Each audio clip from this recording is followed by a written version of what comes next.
Okay, hello, welcome to the stream. My name's Milo, they, them pronouns. I'm using a new emulator, so bear with me. Trying to wean myself off RetroWatch. Anyway, yeah, we've been doing a little series on cartoon mouse games, I guess. And while looking into which ones exist, I did notice that, hope that doesn't happen too often.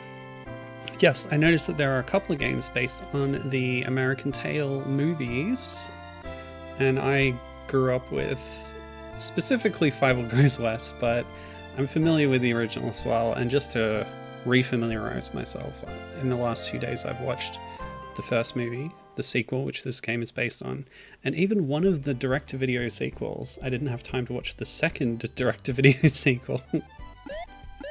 But yeah, there's a lot of Fievel stuff out there. There's even an animated series with 13 episodes, which I definitely did not have time for. Hold on, getting my stream manager ready over here. Okay, cool. Hi Gibbon, how's it going? Oh, there's heaps.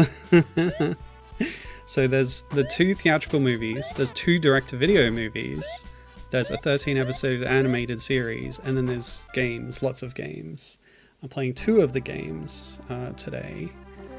Don Bluth is a fraud? Okay, I don't know what you mean, but maybe Don Bluth was not involved with this movie, so I guess we don't have to talk about him if you don't want to. And yes, this does look decent. This is a Howl Productions joint. Let's see if we can get some copyright notices at the start. I'm using Beast Nest. Gibbon, you'll be glad to know I'm weaning off RetroWatch. But yeah, this is 1994 on the Super Nintendo.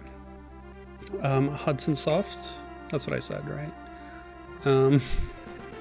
Hudson Soft was involved. They published. They may have co-developed as well. We've also got a credit from Shimada Kikaku, who don't have too many credits to their name, but they did make the Felix the Cat game on NES and Game Boy, which I've brought up recently and played a little bit of on stream. But yeah, they seem legit. So quality Japanese game development for a game that was not released in Japan, as far as I can tell, a classic. Tony Anselmo is a big hater of Don Bluth, so it's a joke. I don't know who Tony Anselmo is. But yes, this does seem pretty decent, so hopefully we have a good time with it. Let's jump in. Yeah, 1991 was the movie there, Universal, etc. Amblemation, one of the few Amblemation movies since Don Bluth was not involved. Amblemation also did We're Back, a Dinosaur Story, which I played the game adaptation of, one of the game adaptations. Okay, so here's some of the characters. Oh, they're gone. Well, I guess we'll meet them in the game, hopefully. So, we're jumping straight into it. Okay. Alright, so here's what you need to know from the first movie. Fievel is a Russian-Jewish mouse from a family of mice, the Mousekowitzes, and it's I was talking about it to my spouse, and I described it as kind of a sequel to Fiddler on the Roof, and there's references to Fiddler on the Roof, I'm sure, because the father is a fiddler. He has Tevye vibes, I would say. And I know Tevye was not a fiddler himself, but I feel like it's a reference anyway. In the third movie, actually, he talks to God, and he's got a mezuzah, and he like touches it, goes, "Oh, show us a sign," and stuff. That's not as much in the first 2 films. The father's kind of a minor character, especially in the second one. The second film sidelines a lot of characters in favor of like antics that I am not particularly amused by. There's a third one, yeah. The third one is one of the 2 direct-to-video films. It's called... I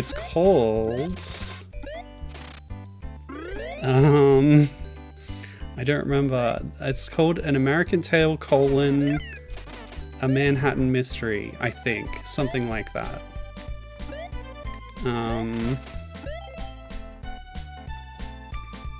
And I actually enjoyed it a lot more than the Fievel Goes West film, strangely, but I can talk about that more as we continue. Excuse me? I got a water gun power-up for my pop gun pistol. And yet it did no damage to that cat enemy?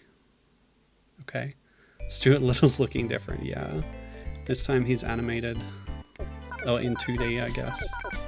Because he was always 3D animated. Alright, we've been kicked back to the start of the level, so here's the point where I'll start using save states. Ooh, and that doesn't show up on screen. Interesting. Hello? Oh, do I have to hit the head, maybe? That might be it. Do you know cats are completely invincible unless you strike the head? Oh. So that Wylie Burp head was a collectible? What did it do? Anyway, I've just noticed we have a timer, so I do have to hurry, apparently. Tony Anselmo's Donald Duck's voice actor. I see, I see. Maybe a bit of brand loyalty there. Well, you've got a cat, Captain. You should know this. Completely impervious, unless touched on the head. Ugh! Yeah, a funny thing about the second film... I guess I should continue explaining the premise of the film, right? So... Oops! So remember at the end of Fiddler on the Roof? Oh. Apparently I need to enable rewind support. Hold on. Like I said, new emulator. Where did it say about that? Rewind... What? I don't think it's capturing this window, but... frequency... Oh, I see. Let's say... every 20 frames. And mute while rewinding. Nice options. Easy to get through. Okay.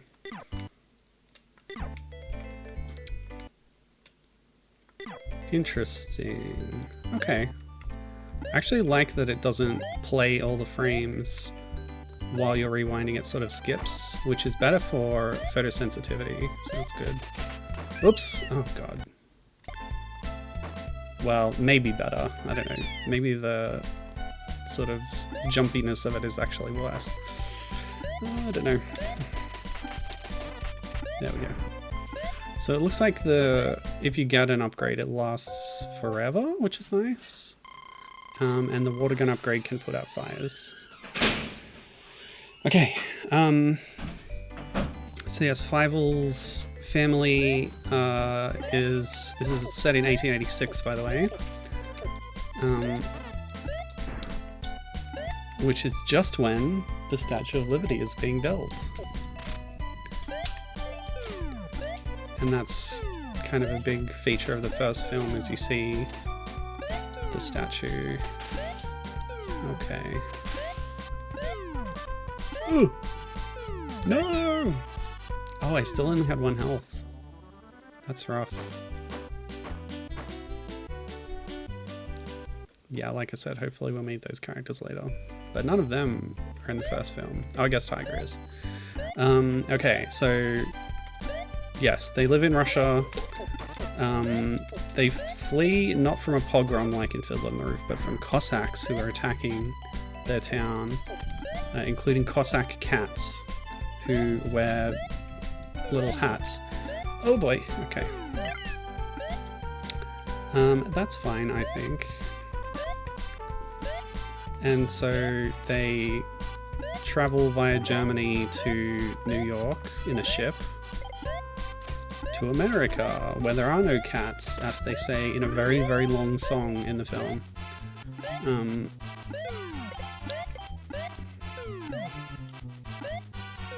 Of course, the deputy star makes him invincible.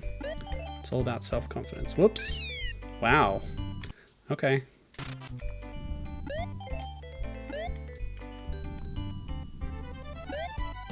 A lot of floating bricks in New York, apparently. But here you can see the standard of living that the Mousquets family has in New York. Which is the reason they move out west in the second film, I guess. I don't know. It's a little flimsy. Whoa, okay. So you do get a boost from platforms that are moving in the same direction. Yeah, so they move to New York. They find out there are actually cats there. The big, like, conflict of the film, I guess, is that Fievel gets separated from his family and has to find them. But the other thing going on is that the mice are trying to unite against the cats who live there. Oh, okay. It kind of took control away from me to walk into that pipe, but I wanted the coins. Oh well, never mind. One eye. Okay. So that's the broad strokes of the plot. The second film opens with cats like this terrorizing the community, even though they chased away all the bad cats at the end of the first movie. I guess there were more bad cats somewhere. And so this gang of bad cats is led by Cat R. Waul, played by John Cleese, who has a ridiculously convoluted scheme to lure mice out west so he can eventually eat them, but they have to not eat them straight away for some reason. Whatever. So this is Wylie Burp, a sheriff dog of the West, and Fievel looks up to him because he knows about him somehow. He eventually meets him, but at the moment he's sort of a figure of fantasy. And he's played by Jimmy Stewart. You know, actually a really good performance. You done real good, son. I'm not a good imitator, but yeah. Imagine James Stewart. Captain hasn't seen this movie, but he does know the song. Which song is this? Honestly, both of them are like, you know, quote, Disney-style musicals. But I wouldn't say the songs in them are very memorable. Even though I just watched them, I don't really remember. The second film does use the Blues Brothers version of Rawhide at one point, because Fievel gets put in a tumbleweed and there's a montage of him rolling through the desert on his way to the town. Because he gets separated from his family again, wouldn't you know it? And so it's like rolling as he's rolling along, and it's very funny. Highlight of the film, honestly. There are no cats in America, the song is what Captain meant. Good, okay. And the streets are paved with cheese. That's true. Streets are paved with cheese. That was a song in the film, it's true. I guess it's memorable. I just didn't think it was that good.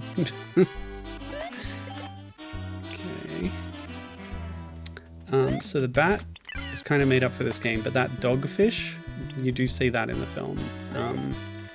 Because Tiger, who is a cat that Fievel meets in the first film, as part of the gang of evil cats, is not so evil, and they become friends, and Tiger is actually a vegetarian, except he sometimes eats fish, he says. Although you never see him eating fish. So Tiger is, like, I like Tiger a lot in the first film, because, oh god, he shows that not all cats are the same and all this stuff. In the second film, he just becomes a venue for quips and antics that I don't find that entertaining. And a lot of screen time is spent on that. There's especially a sort of subplot where there is unflattering Native American portrayals, and he becomes their god. And, oh, it's bad. I don't like it at all. And this is why the third film is better, because it has, I think, much more respectful representation of indigenous people via mice. it's kind of the whole point of the film, and it feels like they're trying to make up for what they did in the second film, even though I don't know how many of the same people are in common between the films. So what's going on? Am I looping? Did I miss something? I figured this was just an auto-scroller I had to get through. No, these are separate stages, right? Or do I have to find a hidden path? There's new coins. Yeah, it must be different, right?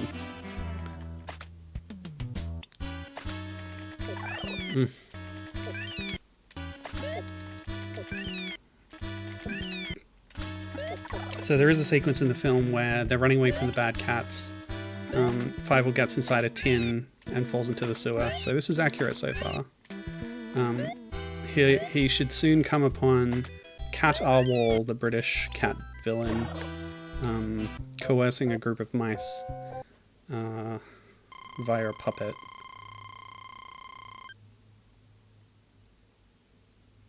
I don't know if the game's going to cover this. Oh, I guess we're still in the sewers, never mind.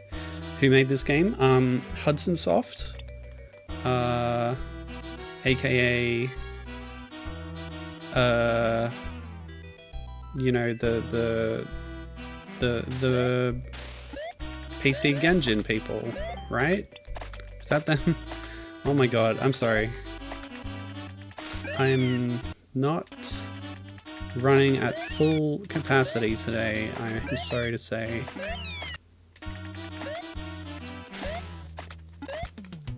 But yeah, Hudson Soft are publishers and possibly co-developers, and the other co-developer that I saw a credit for was Shimada Kikaku, who made the Felix the Cat game on NES and Game Boy. Wait, what? Oh, my invincibility just ran out when I got here. Oh god. Are there any health refills in this game? I should probably just take a death soon. And yeah, it is a Super Nintendo exclusive as well. I don't even know if the film got released in Japan. Okay, so apparently I can climb these ladders, but there's nothing up here to find at the moment. How did I get a health refill? I think it was in a block. Anyway.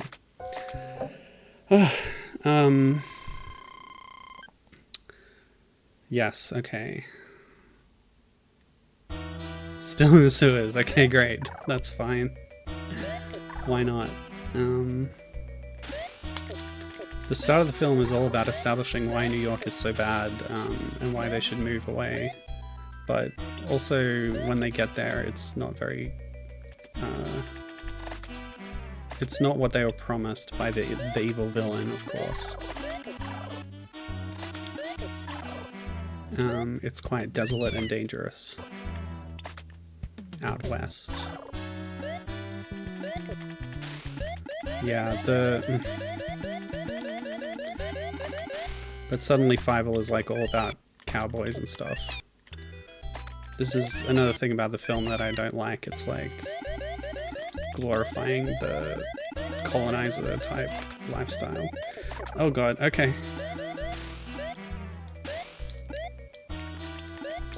And it doesn't really do much to, like, subvert that. Alright, the crouching. Cool. I think this is maybe well exemplified by Fievel's choice of headwear here. Because in the first film, he has this hat that was given to him by his father. It's sort of a family heirloom that's been passed down among the generations of Mousekowitzes. And it's this sort of too large floppy hat that, and I like the style of it. And in the second film, he like turns it inside out and it becomes a cowboy hat for some reason. And it's just like, yeah, never mind about my heritage. Here's this cool, like, cowboy colonizer thing that I'm embodying now. To his credit, he turns it back inside out at the end of the film, back to its normal state. Anyway, what the heck is this? There's little nuts and bolts falling out of this guy. Anyway, this is a pretty good rendition of this concept from the film, where the villain has the strings of this puppet. Okay, the bosses are really easy. They don't have much health. But yeah, I don't know why the sign says puppet, because they're not supposed to know it's a puppet until later. So he's pretending to be a mouse and saying, oh look, you should go out west, there's opportunity, I have free tickets. Oh no, he's selling them. But he even convinces them that cats are friendly with mice out there, which they pretend to be. That's part of their extremely convoluted plot. You done real good, son. Okay, so where were we? Yeah, they all get on the train. With little, oops, provocation. What? Oh, if I stand further forward, it goes faster forward. Okay, we had to have a minecart section, of course. But this is more of a train car section. Oh, okay. That SNES synth. Even though this is my first time playing the game, just the sound of SNES instrumentation makes me nostalgic. Okay. Oh, God. That works. Okay. Yeah, this. What does it do? Literally nothing. Okay, that's fine.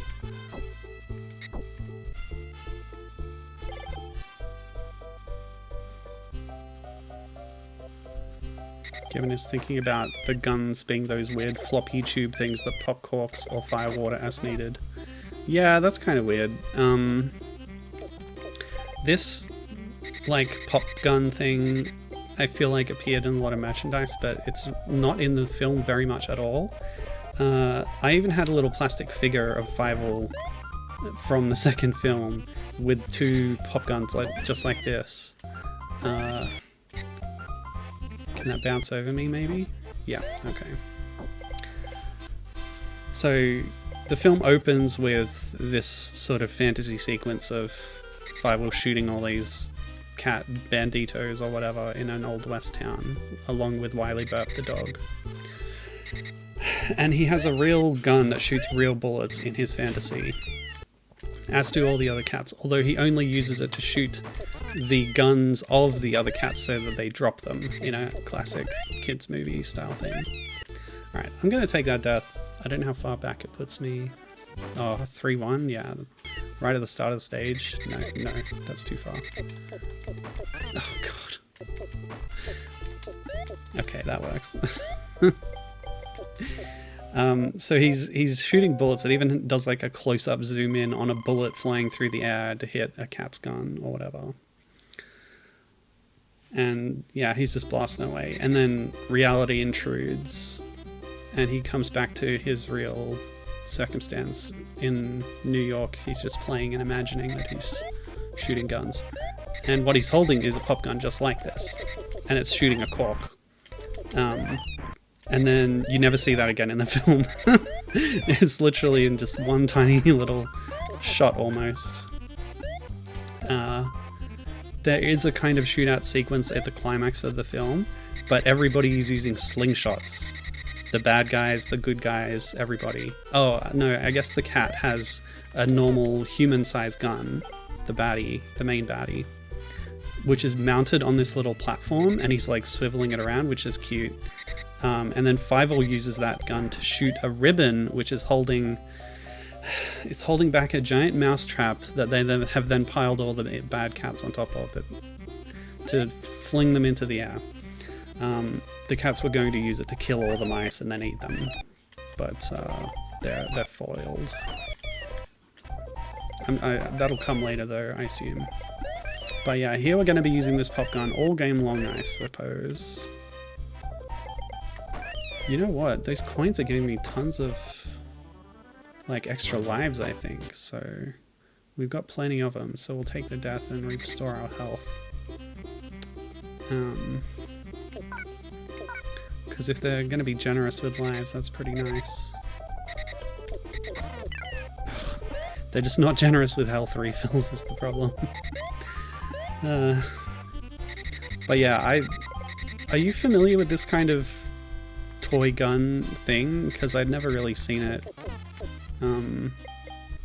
Even though I had, like, the plastic figure. But beyond that, the idea of these guns was strange to me, I think. They're always trying to find ways to make children's toy guns either be more realistic or less realistic, depending on the era. There was a controversy at one point, and then it went the other way, sort of thing. This was part of infamous games publisher LJN. They got into toy manufacturing and they made a bunch of realistic looking toy water guns, and then there was a controversy about them, and that kind of tanked the company, and that's why they don't exist anymore. Not because of the low quality of the games they produced. Yeah, I think nowadays they have to have like an orange cap on the end or something. Like, I think it's a bit minimalist. Okay, so on our tiny little cart, we've caught up with the train. I don't remember how he catches up with the train in the movie. It wasn't on a cart like that, I'm pretty sure. But yeah, we're here now. Oh, okay. He does get grabbed by a hawk like that in the film, but that's later, and that was much larger than that. Oh boy. Oh god. I like the cat baddies. They're like nice large sprites, and they've got fun designs. You kind of see them in the background a lot, like baddie cats like this, but they never really get much up close screen time. Can I climb this? Yeah. Oh, I can. Yep, okay.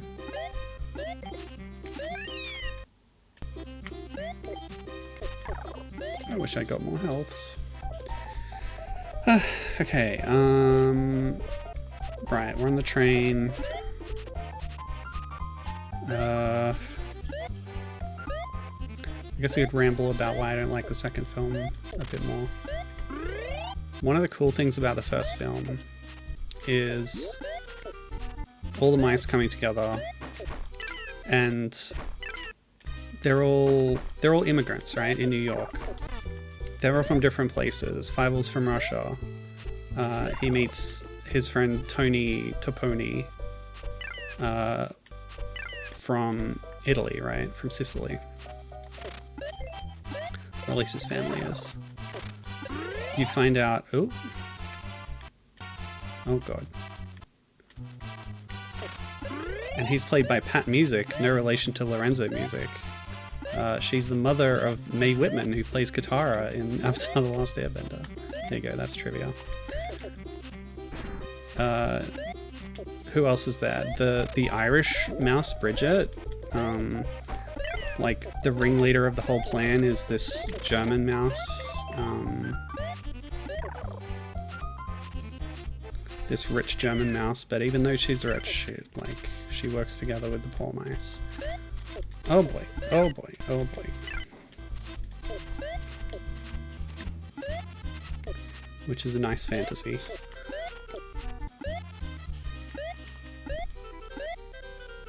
And then in the second film, all that goes away, and like, there's barely any other mouse characters. Like, Tanya gets more focus, his sister, which is nice. But like, the supporting cast kind of drops out. And I think that's a shame.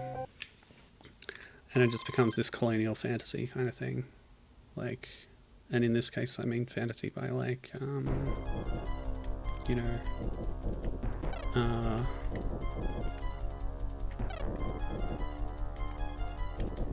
oh god. We Donkey Konging in here. Okay, so this is Chula, Tarantula, T.R. Chula, who is the chief lackey of Cat Waul, the cat baddie. He's voiced by John Lovitz. He's a tarantula, supposedly, I guess, going by his name. And yet he spits webs everywhere, which is not something that tarantulas are able to do. But yeah, he's a cartoon spider, so he has to spit webs. These baby spiders? I don't know about those. They're not in the film. So at this point, Fievel, who has been separated from his family again, and they think he's dead again, he's found his way back to them. And so everybody's happy again. And then Fievel, little frickin' like idiot mouse, his foolishness leads to him venturing out onto the dangerous cables of the train and just exploring another carriage where there's a bunch of cows. And the baddies are having their secret meeting in there. Well, I guess they're just hanging out playing cards. And the John Cleese baddie is explaining his evil plan. Yeah, like...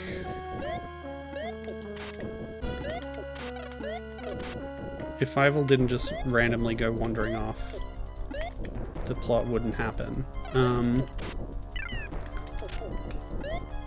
But when he has so little sense of self-preservation, it makes him hard to like be on his side. You're more so on his side in the first film, at least I was, where he spends more time lost and alone, and yet finding people, wandering through different situations, finding allies and enemies. It's so charming. But yeah, he stumbles on the villains scheming, and they're like, oh, why don't you go back to your family? And then the bad cat sicks the spider on him, and the spider flings him off the train. You done real good, son. Oh, sorry, wait, no. So I was wrong before. This is when he gets separated from the family. They're all fine and together until he randomly wanders off, and then the spider throws him off the train. And then they think he's dead, and he wanders through the desert for ages. Oh, don't tell me there's like an antlion down here. It is a Japanese game after all. I guess not.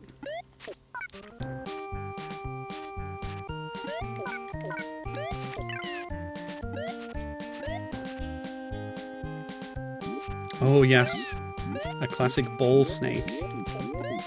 Oh god.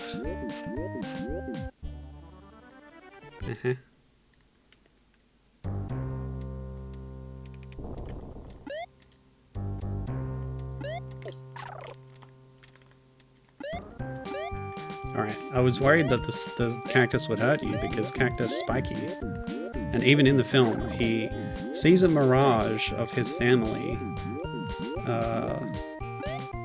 and goes up and hugs them, and then it turns out they're cactuses, and he's all spiked up. So, like, the movie teaches you not to touch cactuses, but in the game, oh, what hurt me? The cactus? Oh, the cactus is, like, soft. You can, like, pass through it, but then it hurts you. So I guess you don't want to stand on it for too long.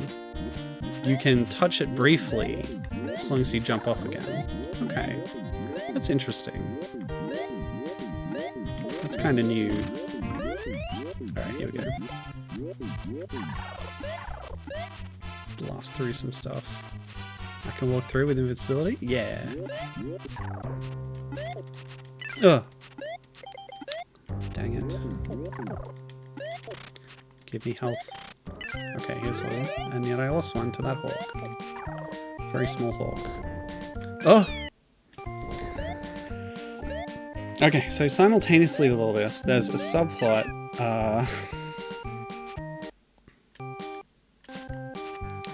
with Tiger, the friendly cat, who he starts the film with his girlfriend leaving him and going west because Tiger's not good enough for her, I guess. She regrets that later, but anyway. At the start, she's just like, ugh, kind of a plot device. She becomes a character later. So Tiger's arc is that he wants to get tougher so that his girlfriend will respect him. And also, he doesn't want to be separated from his friend. So, oh, you destroy the stingers of the claws of the scorpion individually? That's fun. So he follows them, antics ensue, he ends up on a stagecoach or something. And Fievel and Tiger meet each other in the desert, but they both think that the other one is a mirage, so they just walk past each other and keep going. And then it's not until Tiger is being worshipped as a god by a native tribe that he properly meets Fievel again, and... Oh, yeah, I was on that cactus too long. Okay, there are so many dangers in the desert. Okay. Fievel does meet a scorpion when he's running away from the hawk. He's sort of caught between them inside a scorpion hole and then gets carried by the hawk away until the indigenous people scare it with fireworks and it drops him. And he bounces off a fruit and lands in a bowl of water where then Tiger swallows him. And he has to get Tiger to spit him out again. I'm sure this will all be in this game. Probably not. There's probably going to be a hawk boss fight at the end of this level. But yeah, so much more pop gun than what is in the film. Oh, Gibbon did say in chat, it's interesting seeing where game adaptations add padding, like in the Super Star Wars games or the various Aladdin titles or the Flintstones film game you streamed that one time.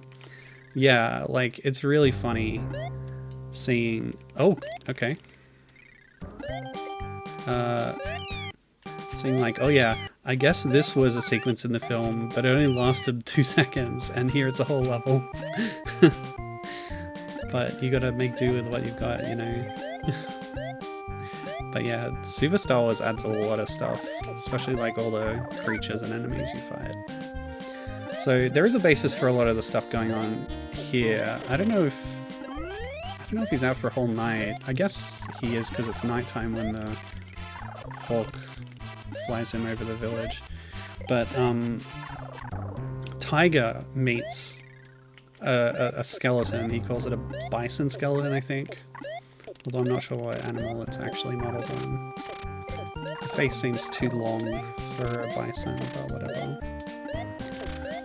And the skeleton's sort of being puppeteered by these First Nations mice, I guess,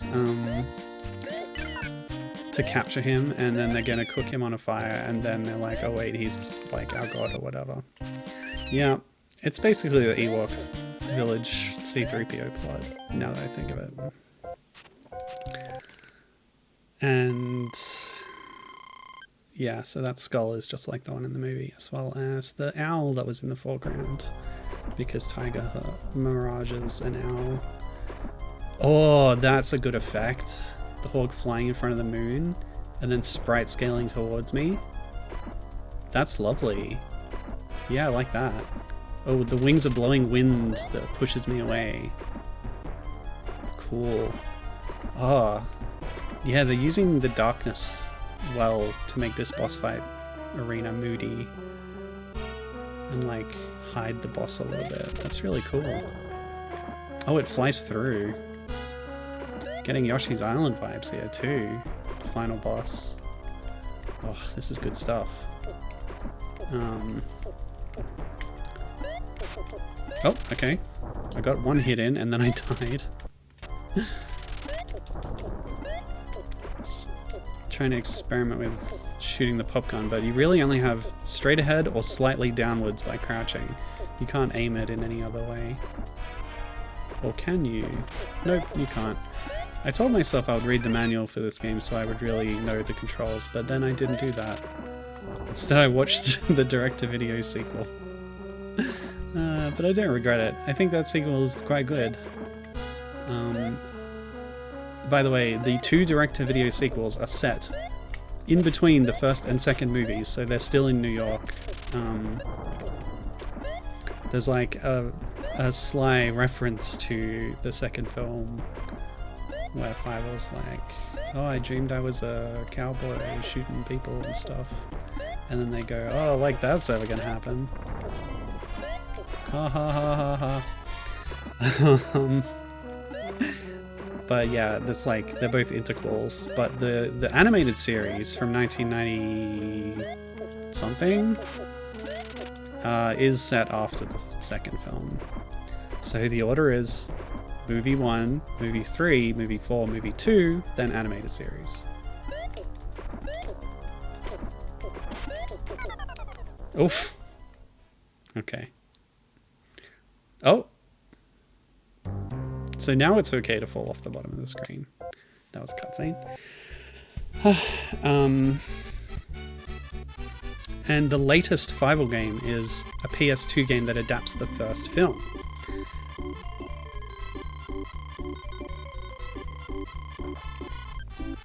Whereas this one's contemporary-ish with the release of this film. Maybe contemporary with the video release. The bubbles coming out of his mouth, I suppose, are representing his bad breath, because he has, like, flatulence. They don't make too much of a joke about it, which is nice, but yeah. There's one bit where Fievel recoils from his green, stinky breath. Oh wow, that's a very different kind of snake. It's not a bull snake. It's a sprite snake. It's funny in games like this, or in, like, I guess cartoons like this, where, you know, animals are anthropomorphized, but some of them aren't. Some are, some aren't. Which ones? Who knows? The cows don't talk, they just look like cows, but, like, the mice and the cats sort of wear clothes and talk and walk upright. Actually, that's a really interesting thing with the first movie, specifically. The Cossack cats that are part of the reason the Mousekowitzes leave Russia, to sort of chase them out. Oops, smaller snake, okay. They're portrayed much more animalistically. They are wearing hats, but they, you know, they run on all fours. They're very cat-like. But when you meet cats in New York, they are more standing up and wearing clothes and talking kind of cats. Even though they still are vicious and want to eat the mice, of course. What is with the snake hitbox here? Let's just jump over it. Okay. Whatever. This gun is useless. Okay, we're at Green River, so we finally made our way there. Not via rolling tumbleweed, but just walking. We didn't even meet Tiger. It's fine. You only see him on that parchment that scrolls in when you die, or at the start of a level or whatever. Okay, people just throw bombs around in this town, sure. So, as always, it's a human town that people live in, but the mice and the animals, they live in the margins, they live underneath these floorboards and stuff. They have their own little mini things going on. The cats have their own saloon underneath the human saloon, and at one point they like pop up through the floorboards and like there's people there. It's really cute. I like that a lot. How do I get up there? So this cat baddie is the French cat who speaks with a French accent and wears a stripy shirt. Are the corks bigger after I got that power up? I guess they are. Probably do more damage, I expect. Alright, what was I saying? Nothing, I guess. But I already had that power up. Are they going faster now? Wait, one of them caught up to the other. What's going on with that?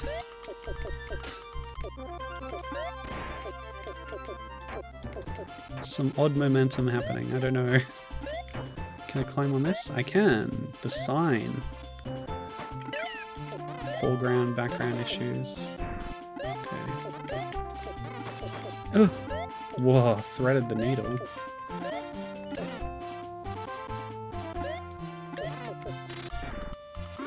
Okay.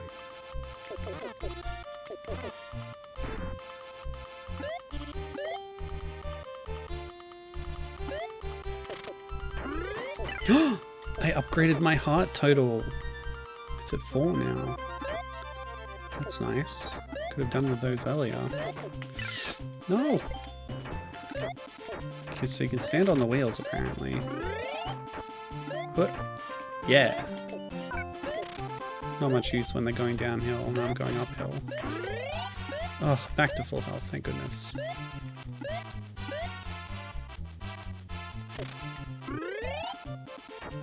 Ah! Fine. Hey, there we go.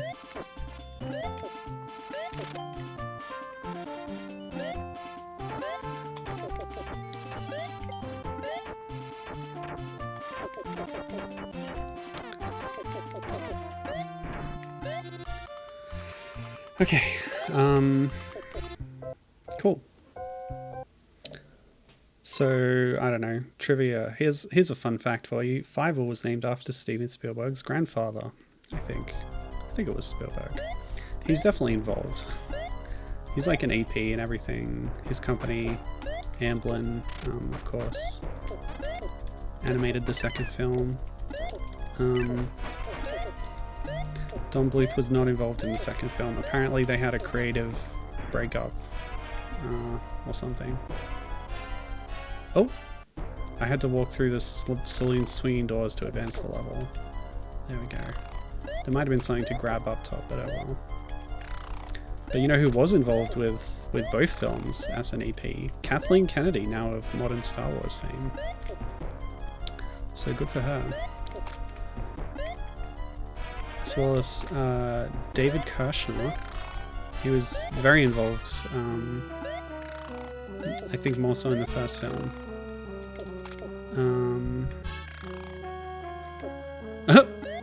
Don't fall in that hole. But it's hard to see because of the lights changing. A nice effect, palette shifting all the background to simulate. Whoa! Oh boy. Yeah, he's huge. What a cool sprite that they were able to get that big.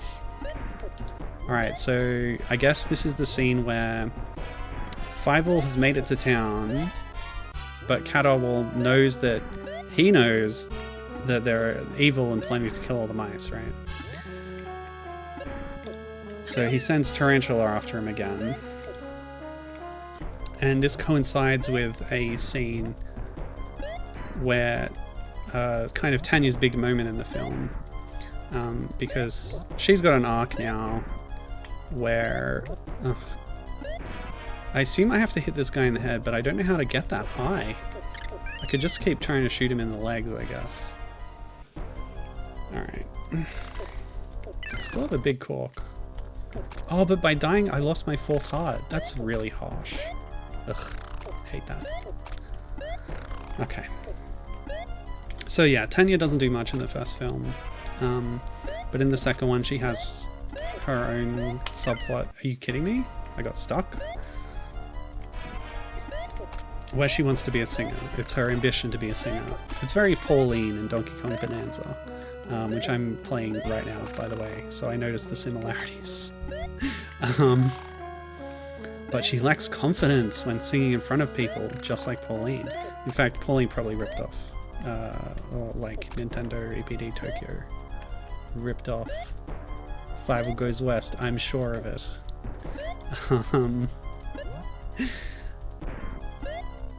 Maybe I have to fall down here? No. I guess that can keep me safe if I need to escape quickly. Let's get rid of the snake, speaking of being safe. Okay.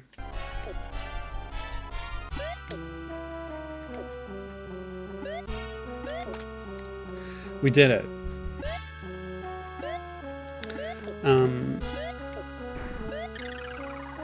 Yeah, her parents don't want her to be a singer, I guess, because they're concerned with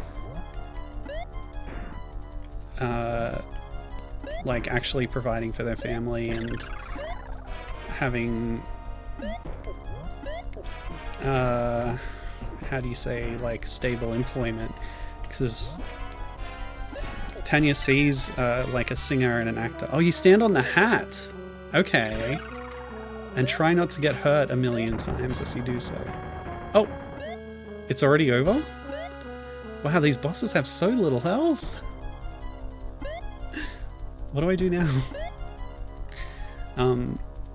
Yeah, so when Tanya sees like a singer and actor at the train station, the mother's like, you shouldn't stare at people less fortunate than us. Which is kind of a gag, but also shows that, yeah, like, they don't think it's... Oh, he fell down to the middle level and now I have to fight the next phase, I see. Well, with the tables here, it should be easy to reach. Okay.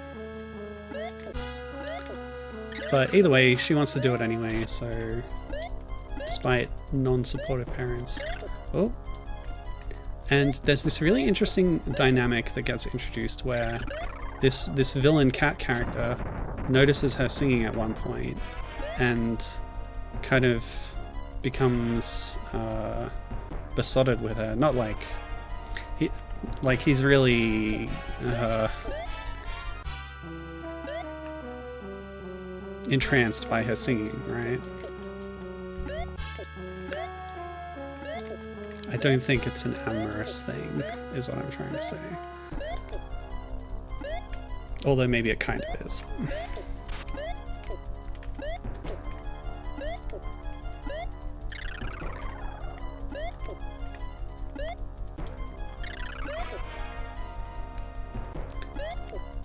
So he is going to give her a chance to sing in the saloon in front of all the cats, which she thinks is not a great idea. But the Miss Kitty, who is Tiger's girlfriend from the start of the film, this is where she comes back, and she is currently like an entertainer in the saloon, and she sort of mentors Tanya, and it's a nice little sequence where, ooh, like, Kitty is gonna get her ready and build her confidence so she can sing on stage. There she is, Tanya, and the rest of the family, Papa and Mama. I think you find out their names in the show, but not in the films. And I don't remember the name of the baby. I don't think they say it in the films that I saw. It's like Yasha, maybe? Anyway. I do like that the second film obviously takes place like a couple years after the first, because the two kids have grown up a bit, and the baby's grown up a bit as well, I guess. Wait, is this the end of the game? You can't be serious. Fievel, my son, you're not so little anymore. You're a regular Western hero. That's basically what he says at the end. But what about, like, all the other characters and the things that happen? That's so bizarre.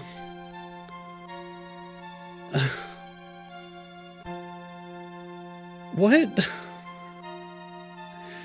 But, okay. That's like the halfway point of the film.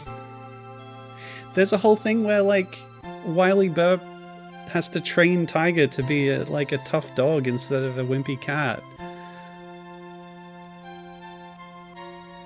You know what?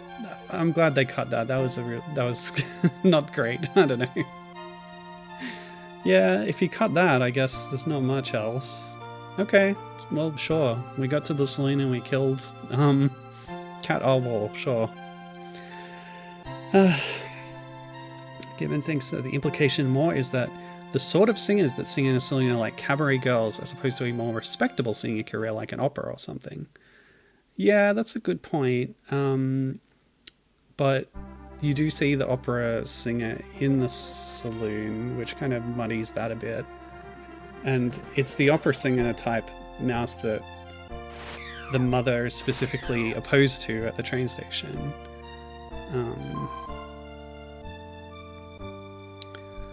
Gibbon was also saying, it's interesting that of the various mice are also people animated films from back in the day, like The Great Mouse Detective, The Rescuers, and The Secret of Nim.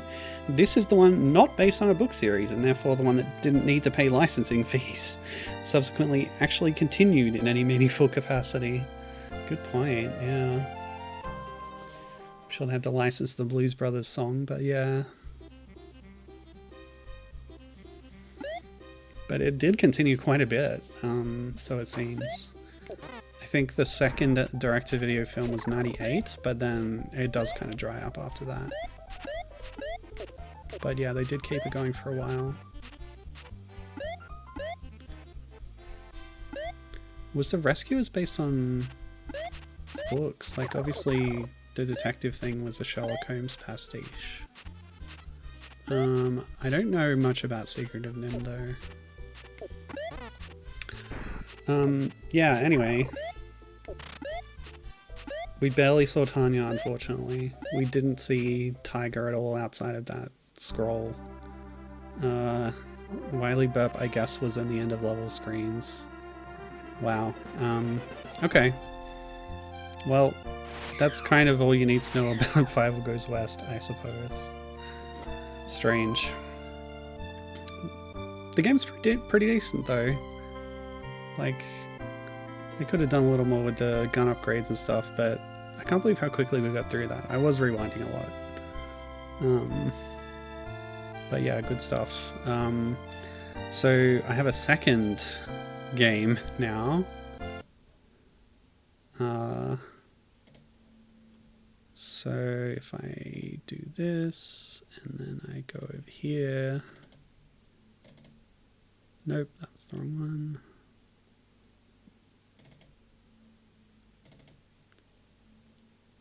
Okay, cool.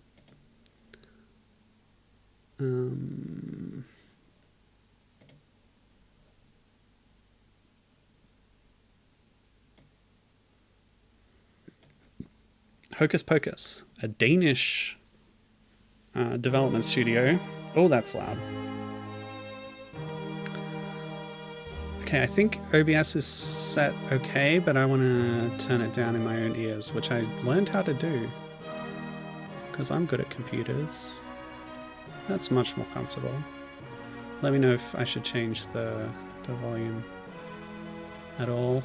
Okay. Fievel Goes West was the only copyright at the start there. Interesting. Let's see.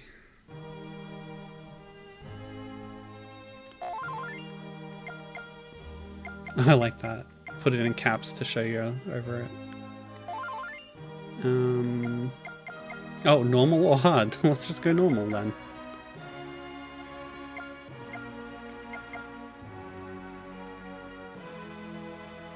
Why is the default B to jump and A to attack? That's ridiculous. Set up 2, please. Never understand that. So yeah, let's see how this adapts the film any different. This is called Fievel's Gold Rush. It's on the GBA, released in, what was it? 2001. So this is, 1998 was the second direct-to-video film. 2001, this game. Are you Fievel Mouskowitz? Yes, I am. Who are you? Fievel wearing no hat at all, which is a choice. My name is Pierre. Okay, I have a message to you from Wylie Burp. Oh, this is set after the film. Is this like the animated series? But they're like back in New York? In the series, they're still out west. They live there. And like all the villains from the second film are still there, sort of thing. So I guess this is after the animated series. This may be the most recent chronological... Is this the dream in the beginning? Oh, maybe it is. Oh, let's keep going then.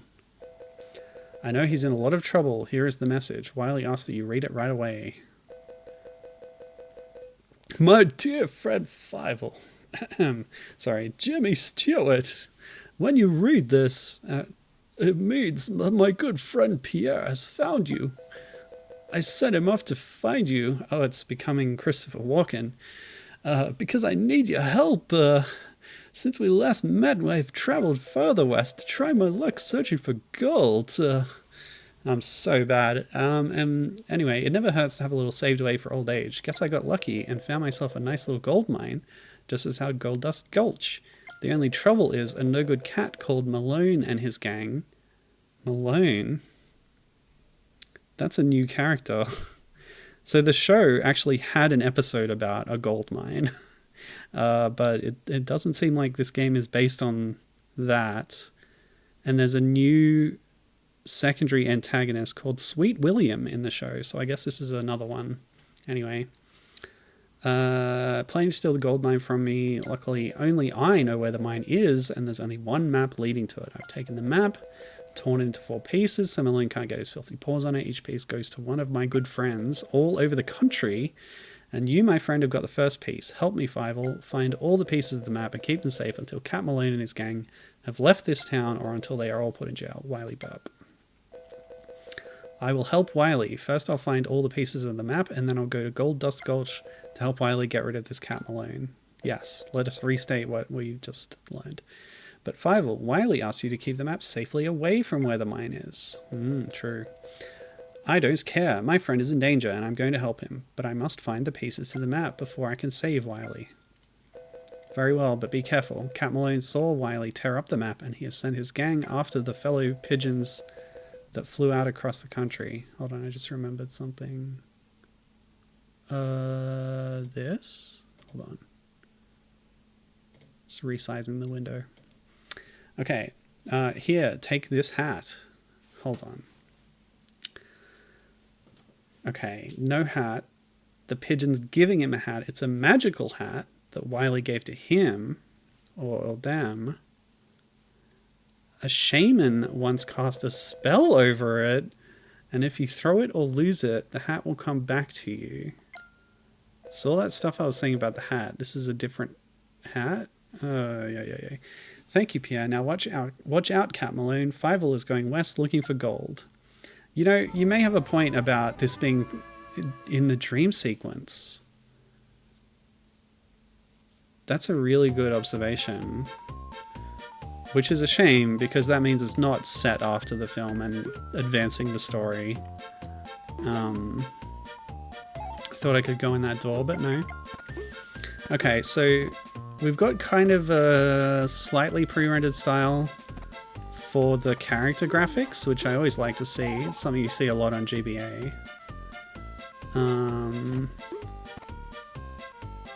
But they've got the outlines too, which I think is very attractive. I always like that look. Okay. Lots of gold hanging around. Because, like, he is friends with Wylie after the film, but I guess he's also imagining that he is at the start of the film. Stop pointing me right, I'm exploring.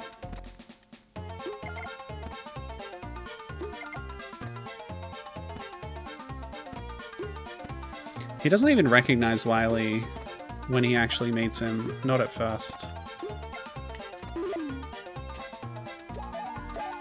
I thought the hat would come back to me.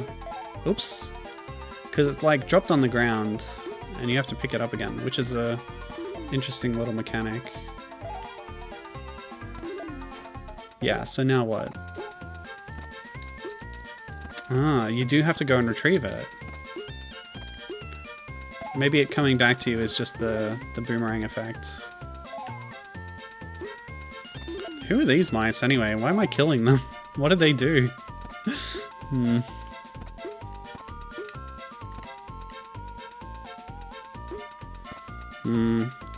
Yeah, I don't like the idea that all this is just in Fievel's imagination, but that we might have to do that to make it make sense.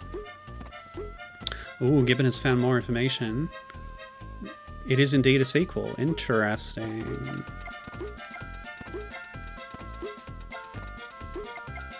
Oh, well, never mind. Who needs gold anyway? It does lend credence to the dream theory, or the fantasy theory. It's like part of the issue is that they're not making enough money to support the family, right? If there's just gold lying around everywhere, they wouldn't need to go west. So the first interquel film, at least, has a plot where Fievel's dad, who is a violin maker and music teacher by trade, he's forced to work in a factory because I guess there's not enough business for him. So he's working in a cheese factory run by 3 greedy mice. And there's this whole thing where, like, the capitalist mice are controlling the police. They stir up racist sentiment to control the populace of the workers. And, like, they totally mistreat their workers and everything and exploit them. And then at the end, the father becomes, like, the leader of a union sticking up for the workers against the bosses, which is awesome. So, yeah, this third film, it's ACAB, it's pro-union, it's at least better than the second film about, like, indigenous representation. So I get a better score for jumping on fools rather than throwing my hat at them. So they're trying to get me to do that.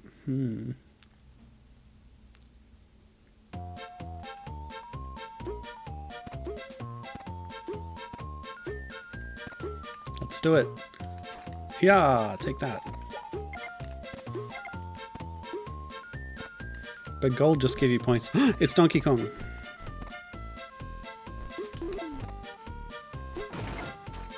Oh, and then if the hat is away from you, you have to jump on them. You have no choice. Yeah, I like this hat mechanic. It's kind of cool. And there's a reason for him having the hat.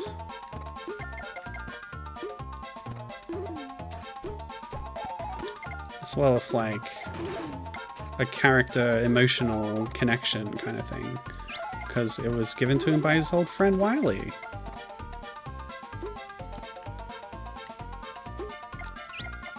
Which makes me feel less bad about him giving up his other hat, which is a connection to family and his heritage. Oh well. There is the thing about Wylie Burp, like, he wasn't in the series because Jimmy Stewart retired from acting. Although there were other characters in the show that they recast them from the film. So I don't know why they couldn't do that, but I guess out of respect or something? I don't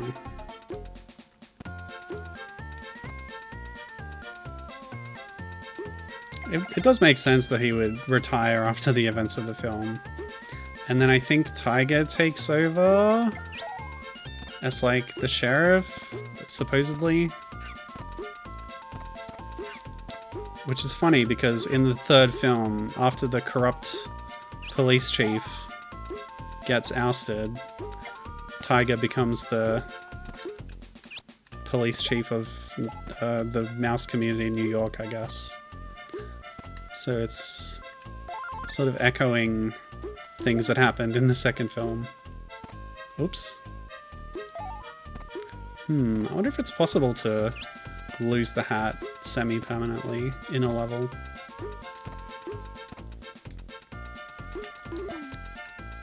Yeah, I do like the hat mechanic. I don't know what these helmet creatures are. They're just kind of legs wandering around. What you gonna do, Donkey Kong? Yeah, all my games are Donkey Kong games, secretly. You just have to dig for it sometimes.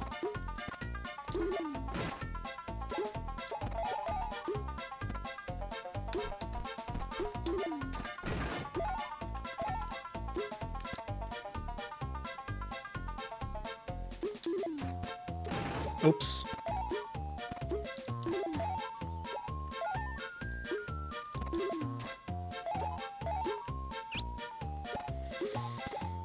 Oh. Fievel even sounds like a monkey when he gets hit. Yeah, Donkey Kong confirmed. And every enemy drops a heart, a health refill when they are defeated. That's good. That's a good game. Not enough health refills in the SNES game, but this one, they're everywhere. I love it. Oh, so you gotta jump on these guys to defeat them. The hat is not good enough. Oh, and you can even survive on no healths. So I really have 5 hit points.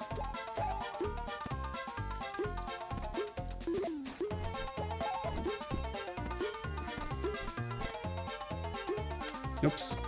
Oops. Oh, boy. Well, I'm down here now.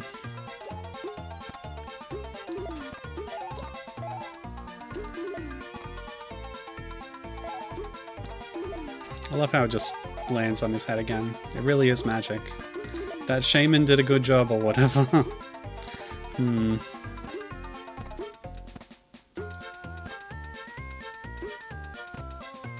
Potentially slightly racist. Oh, here we go. Swinging on hooks. Okay.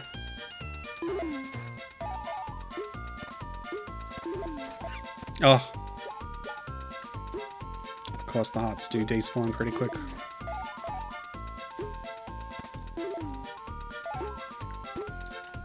I gotta learn jump on these guys. They make a little squeak. Are they bugs or something? There's one, what is that character in the first film? He's like the accountant of the bad guy. A cockroach, I think? Do those look like cockroach legs? They look like bird legs. Yeah, I guess it's like a little twittering noise, like a bird. Okay. Some kind of bird. There's a weird thing about the first film that really struck me, which is the scale of things at times is a little odd. So the main antagonist is this guy who... he's introduced to you as a rat who, like, is exploiting immigrants for labor. And Fievel gets caught up in his influence. Oh, here we go. Tita. Yeah. Also Idol.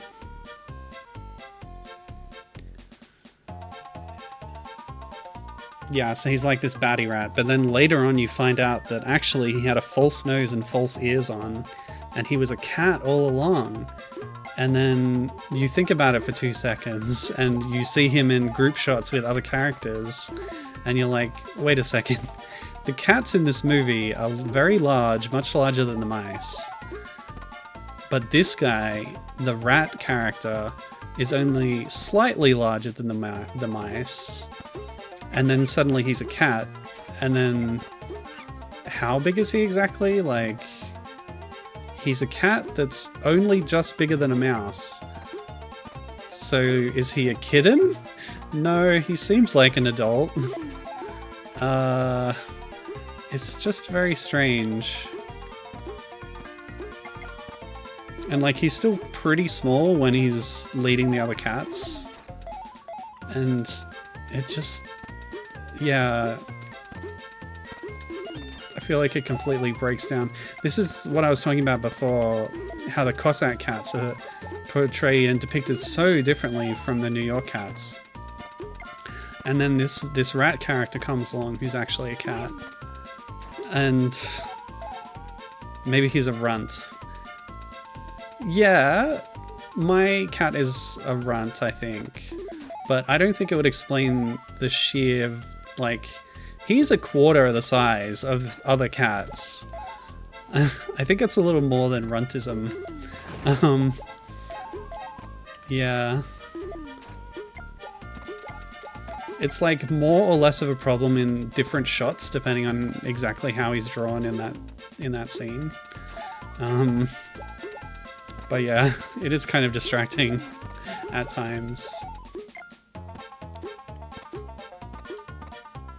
The Wikipedia page for the movie had a breed of cat assigned to this guy, and I don't know who decided what breed he was or how they came to that conclusion. So I looked up the breed thinking maybe it's a particularly small breed, but no, like the first sentence about this breed is they're a moderately sized breed. So it's not that.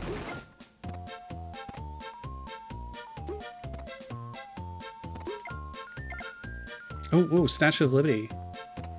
Sighted. Didn't get a good look at it, unfortunately, but... Holy! Hello. Is that Malone?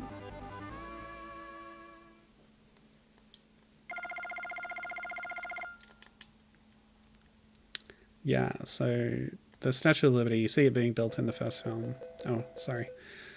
Stop right there, Fievel. This is as far as you go. Give me the piece of the map and I might just let you go. Never. I'm going to help my friend Wylie, and you can't stop me. If that's the way you want it, kid, that's the way you're going to get it. There's only one way out of here, and that's over this roof. If you want to get past, you have to knock me off first. I know that. I'm going to make it. Just watch. Okay.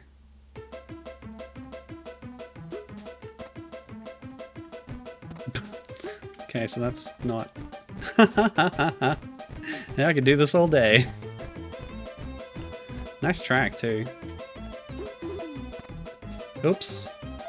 Whoa! I like this cat character. Well animated. Oops. Gimme hat, gimme hat. What do I do? It said I had to knock him off, but can I just, like, walk away?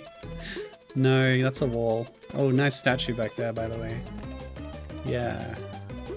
At the end of the first movie, it winks at them.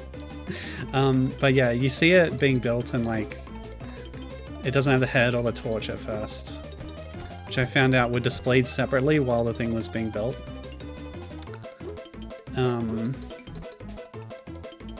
But you do see it in its original natural, like, copper color. And I don't know how long it took in real life to acquire the greenish patina of corrosion, which you would now be familiar with, but by the time of the third film, which is set just a little bit after the first film, I guess, you see it again and it's completely, you know, that greeny color. So obviously I need to hit the weather vane, right? Maybe from here? Oh! Stupid chimney. I can just wait, right? But yeah, I feel like that's maybe a continuity error. I don't know how long it actually took, but it is a little jarring when the bright copperiness of it was such a big feature of its appearance in the first film.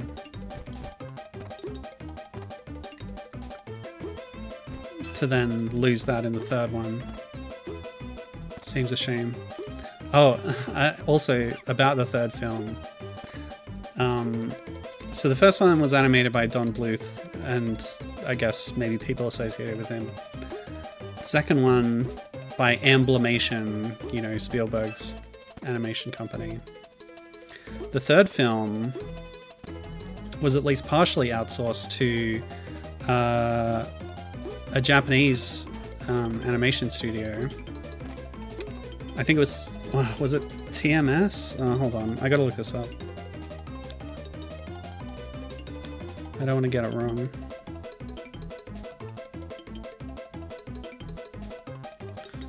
You! Ugh! Okay, let's go from the other side. Oh, really?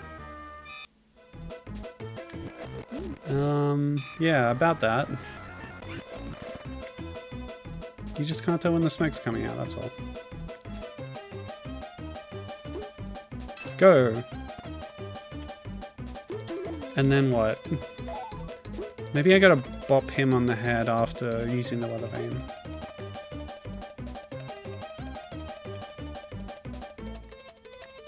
I should bop onto the... that won't work with positioning. This is what I'm going to do. And then... Oops. Oh, okay. I guess the hitbox was still there. So we get passwords. Production. TMS Kyokuichi Corporation. TMS of Tiny Toon Adventures and also Ozanari Dungeon fame. There you go. So I knew you'd know something about that. But yeah, you can tell that it's... You can tell it's like anime style. It's like Fievel if it was anime. I think it's a really good look actually in the second film.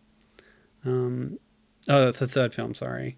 The second one doesn't look quite as good as the first, but it's still pretty good. But the third one obviously has quite a different style, but I think it's still, yeah, it's interesting. Especially like when they do a long shot and they have like smaller versions of the characters. It's really cute and kind of anime-ish. Okay, I can't believe it. You're really tough, and you beat me off the roof. I hope none of my gang saw this. I'll be the laughingstock of the city. Just let me pass and I won't tell a soul. Gee, thanks, kid, but listen, the next area is the sewers through here. I'm not sure such a small mouse is tough enough to make it through. Just you wait and see. I'll make it. Besides, my friend needs me. Now move aside so I can be on my way. So long. Gee, I hope Fievel's family aren't too worried about him going off on this cross-country trip that he didn't tell them about. I wonder if we'll see any other characters that we are familiar with. Hopefully we meet Wylie at some point.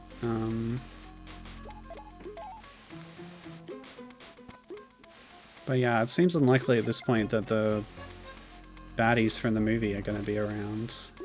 They're also in the show. Oh wait, no, they're on the cover art. Hold on.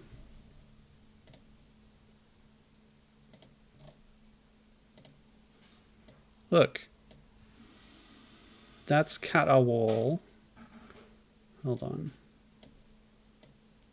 Oh, this is the German cover art. Und the verborgene Schatz. So that in the front is Cat Waul, as portrayed by John Cleese. And I guess the other ones are generic henchmen. I thought maybe they were like characters from the show, but I don't think so. Anyway. What? Oops. Oh crap, I've lost my... Ugh, dang it. Hold on.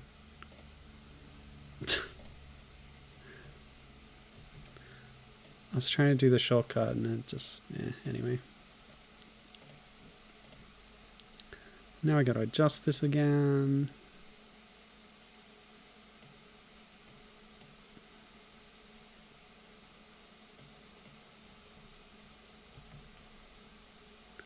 I like manually cropped out the menu bar because I couldn't find a way to do it in OBS. Alright, that's almost good enough. Okay.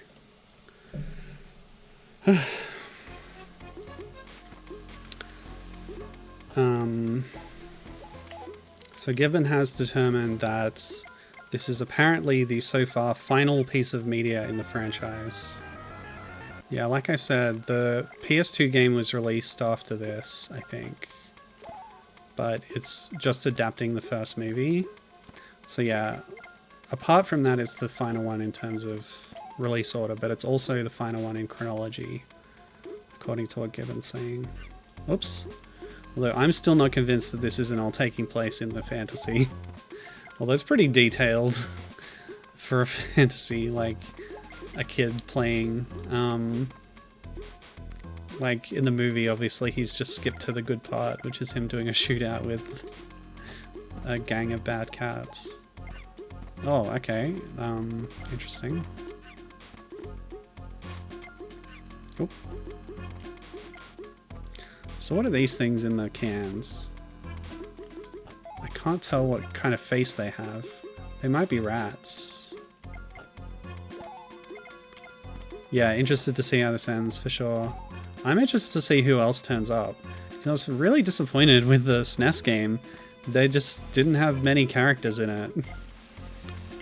Like, the baddies were boss fights, and, like, that's about it. You see Fievel's family in the very end screen and nowhere else. Tiger wasn't even there. Oh, okay.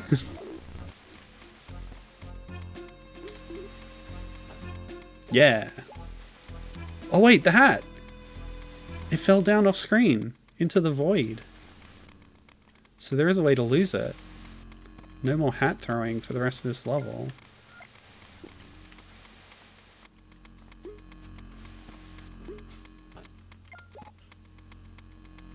Oh, we made do.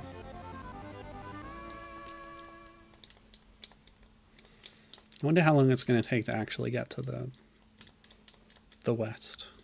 The Wild West.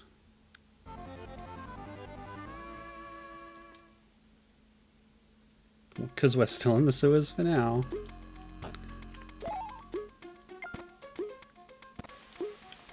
What I'm also curious about is who wrote this and who like signed off on it, and did anybody at Universal like care?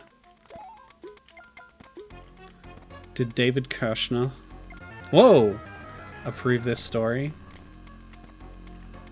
Oh boy. Okay, so we gotta switch back to progress. Too risky to just jump off.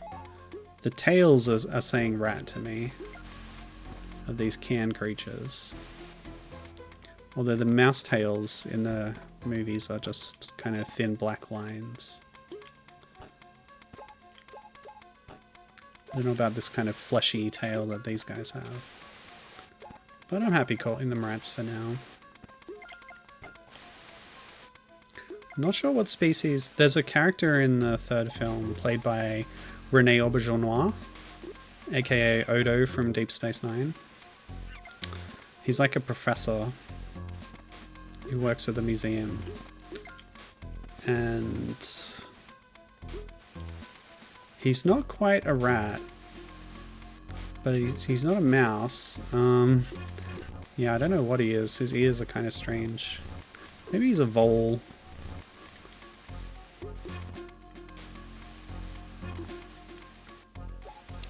The cartoon has some other sort of supporting characters.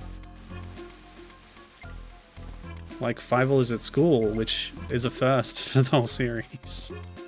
And he has classmates, and apparently one of them is an Australian mouse. Which, now that I think about it...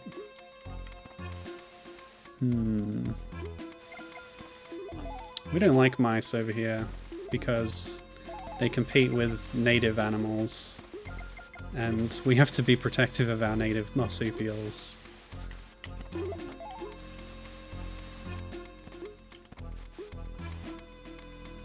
So I wonder if he's a marsupial mouse, this other character.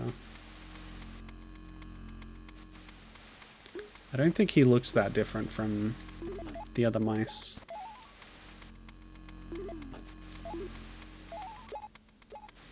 So I guess he's a Second Nations mouse, just like me.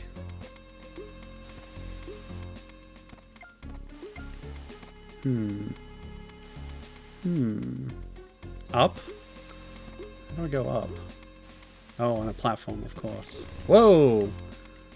Okay, the fast forward is way... It's like tuned really high in this emulator, apparently. This is MGBA, which I like a lot. But I think I can tweak that in the settings. Oh, great. Finicky swing. Oh, there we go.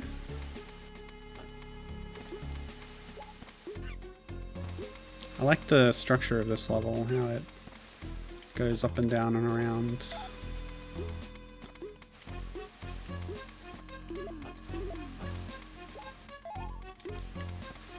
Yeah, unfortunately, this company didn't make many other games, and I don't think any of the other games are platform games, but yeah, I think there's potential here. They could have done some cool things. Maybe there's individual people who went on to do things. Hocus Pocus. This was their first game in 2001. They made Fila World Tour Tennis, Fila Decathlon, and Davis Cup Tennis. So 2 other tennis games and a decathlon game.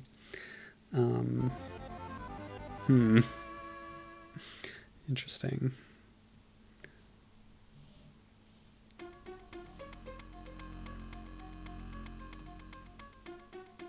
Level design. Soren Radvid Lund. Oh, I hope I don't die from all this green air. Green air is not good to breathe. Wow, this guy directed a Watchmen game.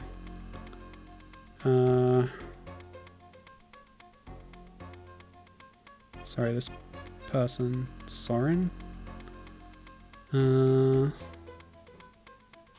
Worked on some Hitman games. Need for Speed. Pixar Cars 2.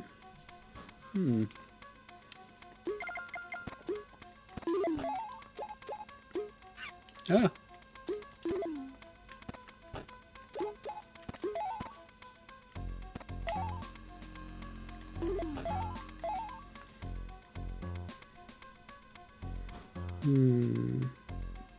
Oh, there's a character designer listed here for the original characters, like that cat.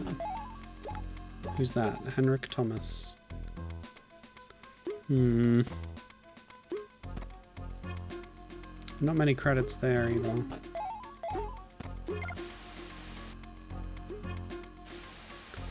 This is the stuff I should have done before the stream. Oops. Luckily that ooze isn't instant death. I like how the green air sort of fades in and out depending on where you are on the level. Like the lower you are, the thicker it is. There's a layer of it down there. It's a good effect. Yeah. There's a lot to like about this game. That was a one-up.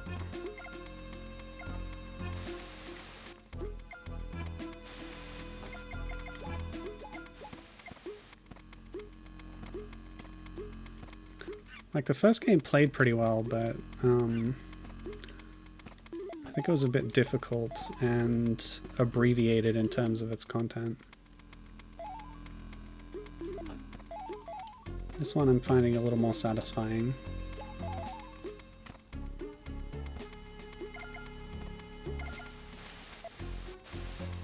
I'm not the biggest fan of the overly dithered GBA kind of art style, but it kind of just comes with the territory. Oops. There must be a benefit to staying on the top layer, right?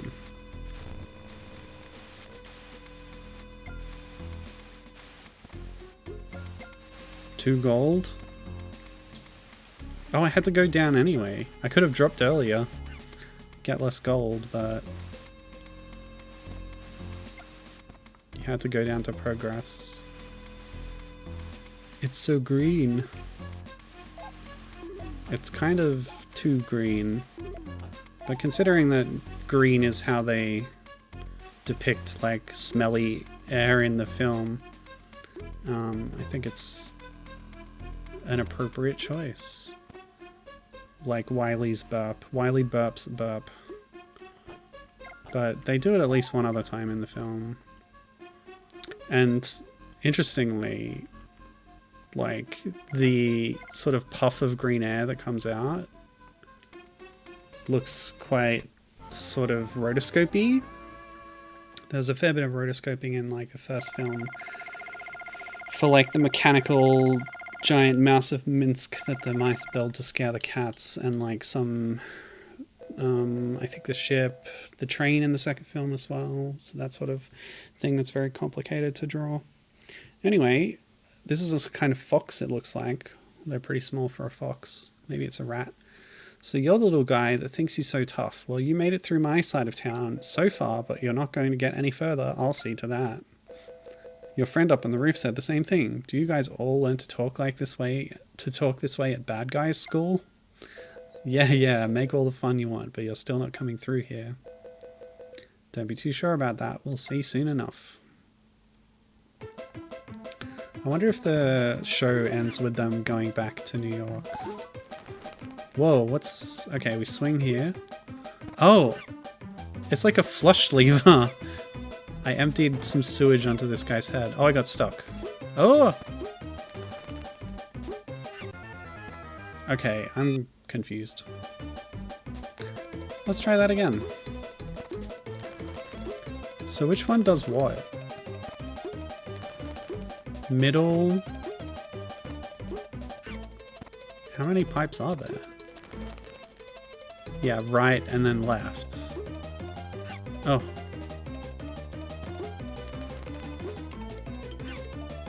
It's really hard to avoid damage. Okay, that works. Just keep dropping it on him. I like the little foreground background setup for the boss fight. That's fun. Stop it, stop it. I can't take it anymore. This stinking sewer is getting to me now. Okay, I'll stop, but only if you tell me the way to Cat Malone's hideout. I can't. I don't know the way. But here is a piece of Wylie's map. It will show you which way to go next.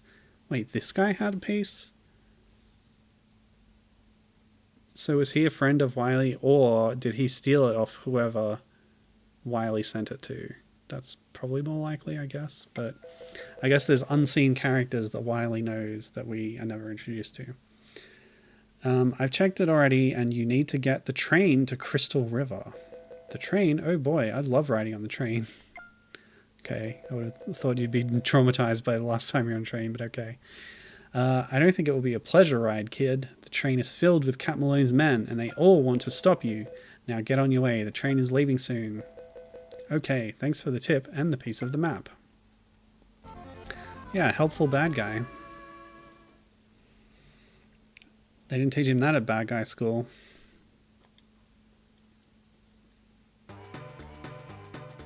Okay, we're on the train, I guess. So here we have another train level. Oh, it's like a bulldog. There was a bulldog on the train in the movie, but he was a bit bigger than this. Oh, cool. Sorry, this does a thing that I liked about... which game was it recently? That things could like bump into you but not hurt you. Whereas other things hurt you. That sure was a video game I played that did that. Was it Mickey Castle of Illusion on the Master System? I think so. Can I like drop down? It's just pointing me down, right? Hey chicken, help me out. I thought maybe... Oh! I bounced off the chicken. Okay. You can't really bounce too much off the flies.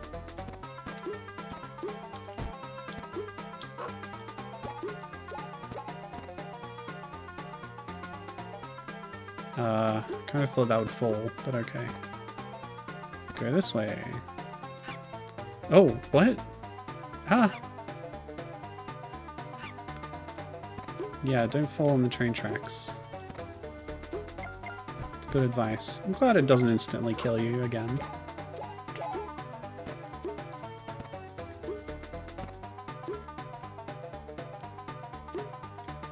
Oh! Ah! No! Well, let's try that again. Yeah! Okay, cool.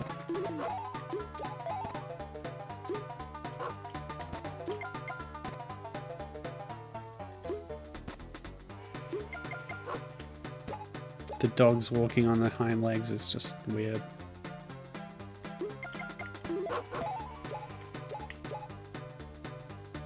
Walking on a cable like it's nothing. I really like that about the films. When the mice are climbing and scampering, it's really fun. When it looks like it should be so precarious, but they're so swift-footed and agile, nimble. And like the animators take great care with the mice.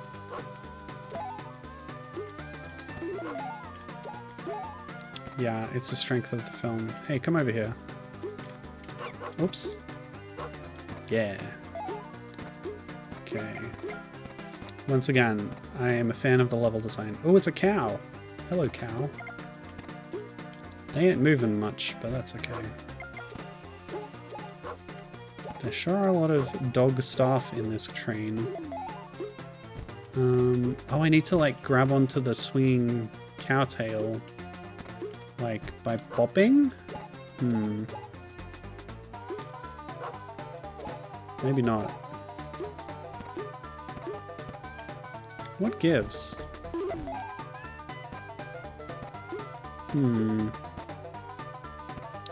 Gibbon saying she probably would have enjoyed this game when she was younger had she known it existed. Yeah. When I was GBA age, like I was saying, I remember that we owned the movie, but I don't remember like being a big fan of it or anything.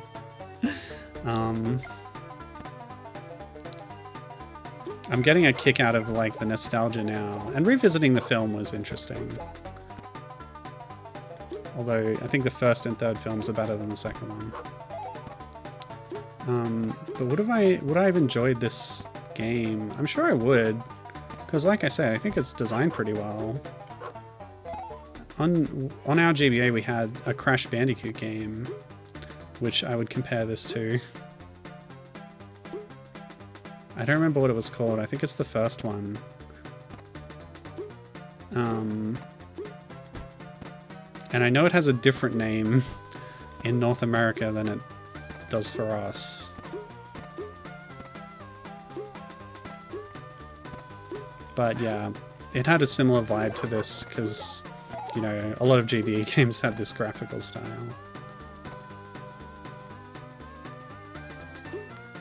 Okay. But yeah, like, I still liked platform games, so I'm sure I would have liked this too.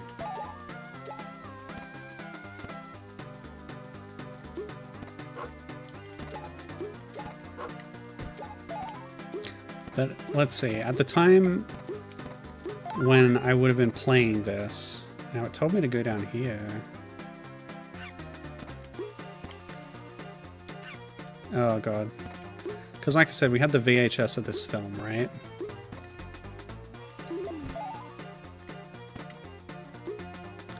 But would I still have had a player and even our collection of tapes by the time I would have been playing this? Hang on. Did I loop around? Did that arrow steer me wrong?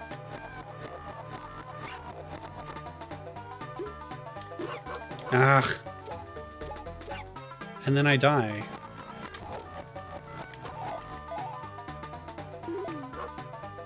And then I lost the hat. No. Yeah, we're on the cable again. I think the arrow tricked me. Or maybe I went too far to the left, looped back to an earlier part of the level, and then it was just telling me to go forward from there. Yeah. Oh! The hat came back! It does respawn. It is magic.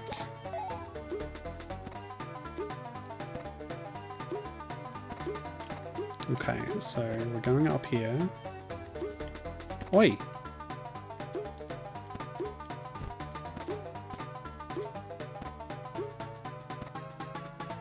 I suppose you grew up with the films too, Gibbon.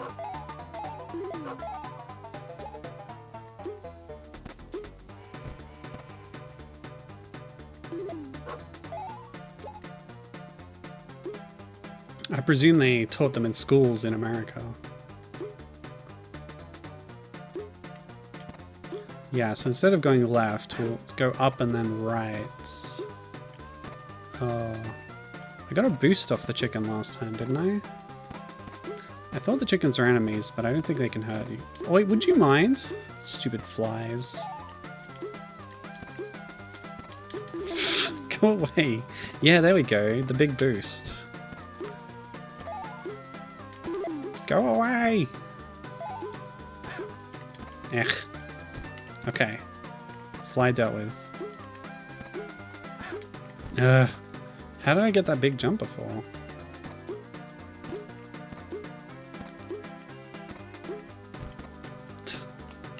I can't believe this. So it's pointing me up and left. Maybe there's another way up. Although I feel like I'll just be stuck. Hang on. Gotta give this a few more tries.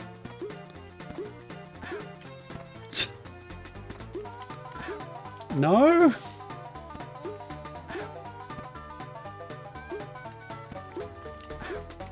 Okay, screw this.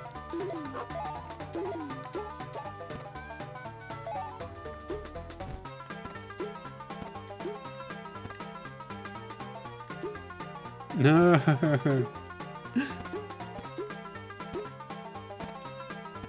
Yeah, and this is literally the start of the level back here. Okay.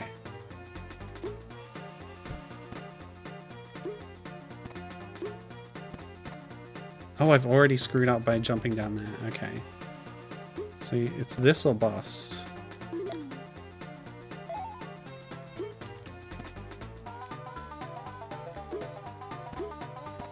Very loopy level design. Urgh. I really want the big boost off the chicken. It's never going to give it to me again. Okay, now this is finally progress.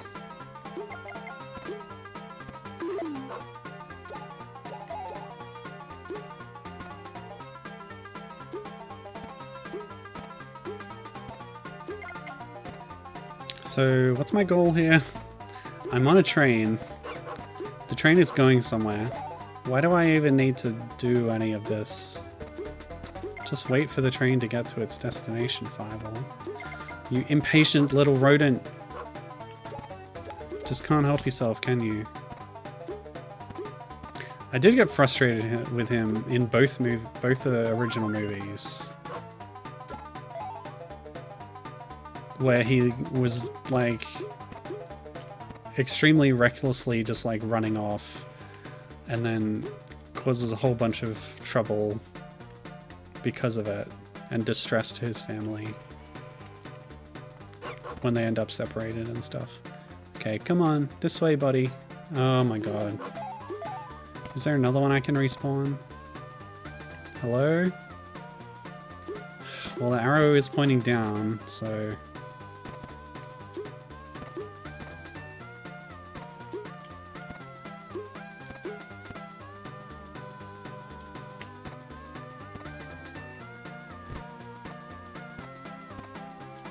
Oh!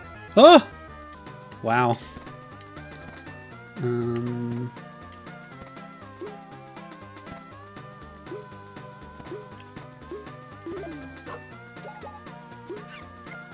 What even hurt me? Maybe the flies can hurt you if they hit you at the right angle or something.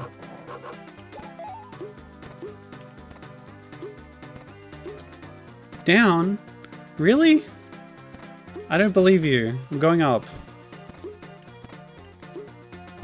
Oh no, where is this?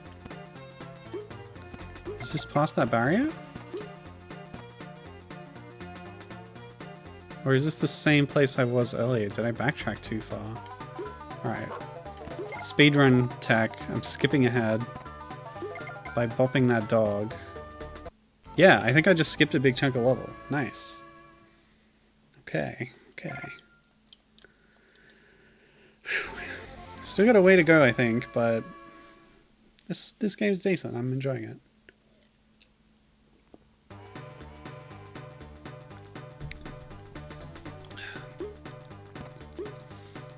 It seems not to have the problem of the original game where it was too short.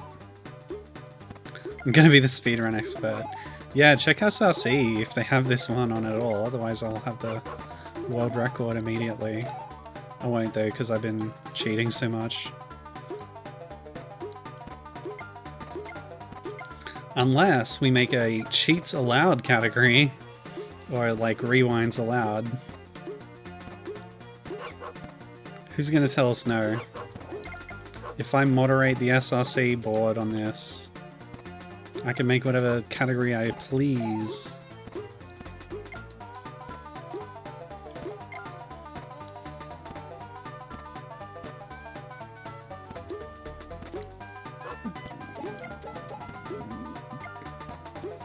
Oh, I just looped the whole level.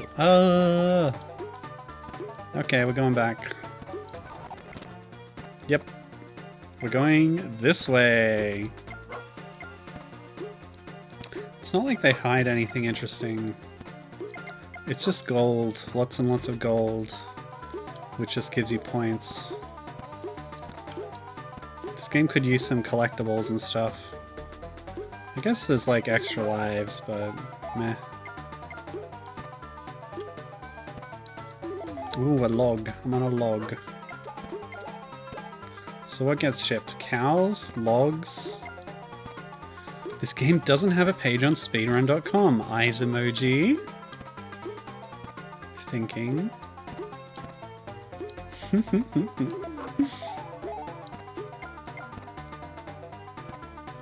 I think you can tell from my gameplay though that I have trouble being consistent.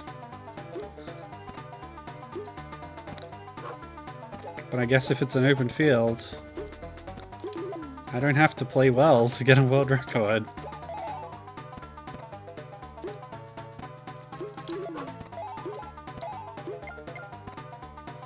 It's interesting that this game was released at all, frankly. It wasn't tying into anything. Hold on, let me check the list of Fievel games again.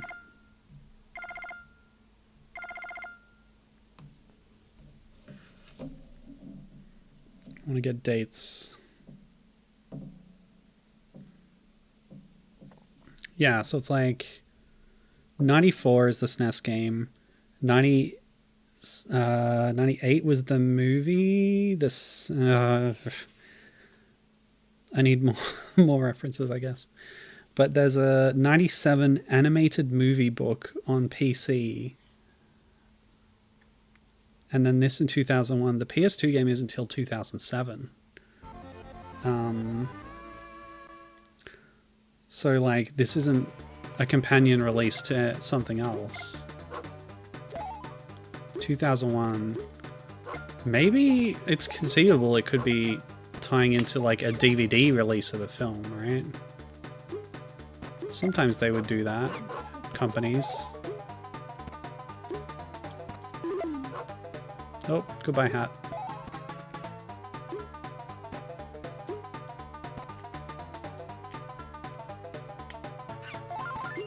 Worth it? Because that's a full heal as well, so why not? Ugh. Okay, so speedrun.com has runs recorded for the SNES game and the PS2 game, but not this one. Yeah, GBA gets no respect, I tell ya. Ugh.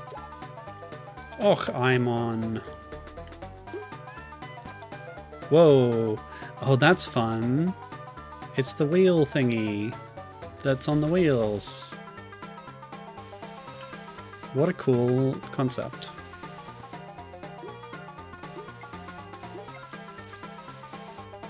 See, these levels are way better than the train level in the SNES game.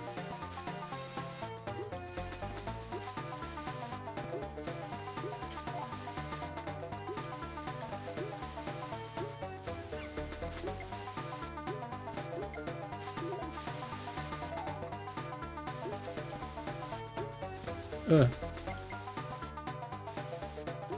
Oh boy. Ugh. No!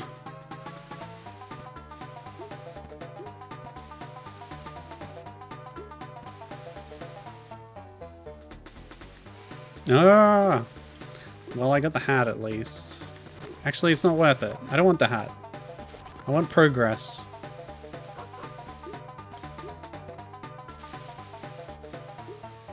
Yeah, so stay here and then, like, drop here and then... jump! What? How do you even make that? The wind is constant. Maybe I need to get to a higher level, yeah.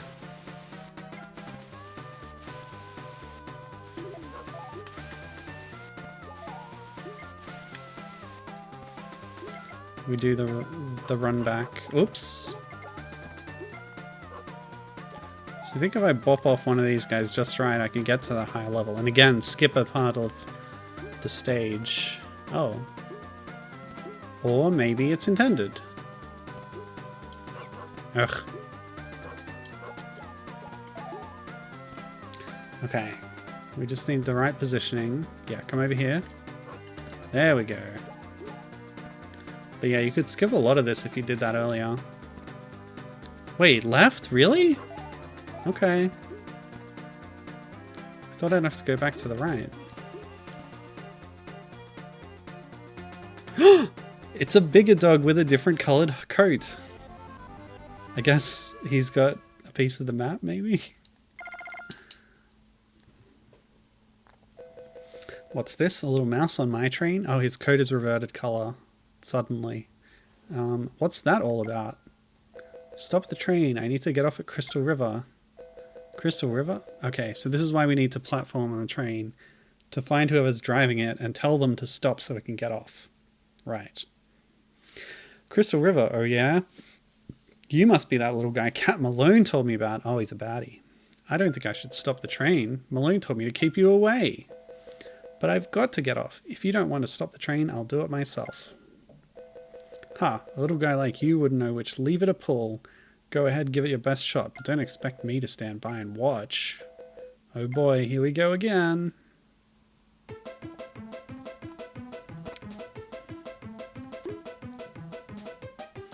I don't know if Fievel works as like a hero character. Like...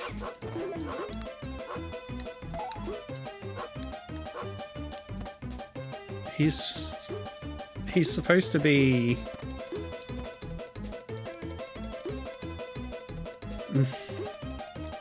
Yeah, he's not supposed to like fight all the bad guys, you know?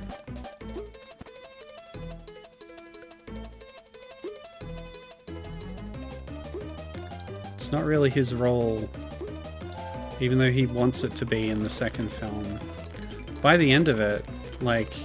He's put his hat back in its normal form, right? He's decided that's not who he is, right? That's the point of that, isn't it?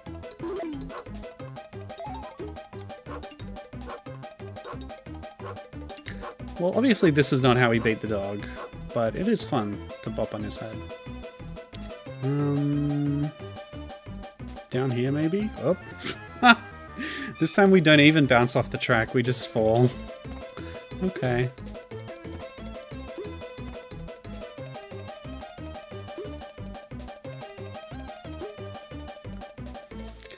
I was reading about the animated series. What? Ugh. And apparently it was in conjunction with some kind of reading education program. So a lot of problems in the show are solved by Fievel reading a book and learning something, which I think is really cute and wholesome. Oh, hang on. By swinging on this, we do something. We're changing something about the train. So it's like hotting up the boiler or something, which seems like the opposite of what I want to do, but it's like the second boss fight where I had to grab the chain to drop the sewage on the guy. Gibbon's idea of this game, she says, I'm choosing to believe this is Fievel as a little older, having moved back to New York City on his own, and now on an adventure back west. Oh, young adult Fievel moved out of home, not wearing his family hat anymore, given a magical hat by a pigeon. So, thing is, my idea of Wylie Burp as presented in the film is he didn't have long left. So good on him for making it this long. If this is, you know, a few years on. But yeah, I don't mind that. I don't mind that at all. It would explain why he doesn't have his family hovering over him as, like, the concern. Oh! Okay. Oh! How many times do I have to do this? Yeah, I think I like this theory. His clothes also fit him a little better, which is how the second film communicates the passage of time. Because in the first film, he's wearing this oversized coat where the sleeves like are totally flopping around with his little arms inside, right? And like the hat is too big for him, and whoa, whoa, whoa. Fire got me acid spawned. The game crashed. Oh man. I shouldn't have done all that careless rewinding. Oh god, what's happening now? Okay. Reset. Okay. Load state. Alright. We're not going to do that rewinding. That was silly. We're going to save state. Okay.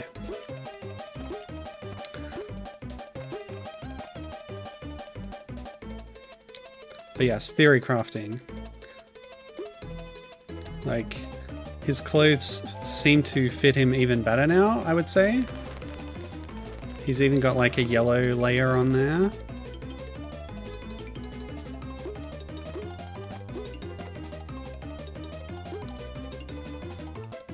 His proportions still look a little short, but that doesn't necessarily have to mean too much.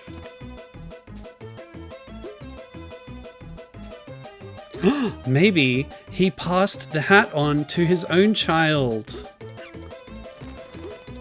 He's grown up enough to have his own family. Oh wait, but then why is he leaving his family behind and going off on this wackadoo adventure? Either way. Yeah, so where's the hat? We must explain the hat. It's a big, part of his character is the hat. It's an important symbol.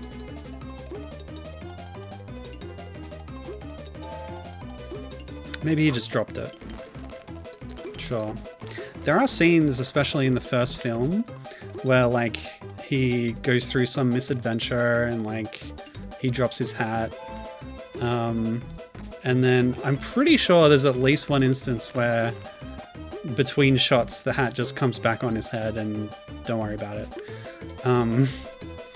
And there was one part where I think the storyboarder or whoever noticed, and in the next part the hat is like stuffed into the back of his belt when he wasn't wearing it before.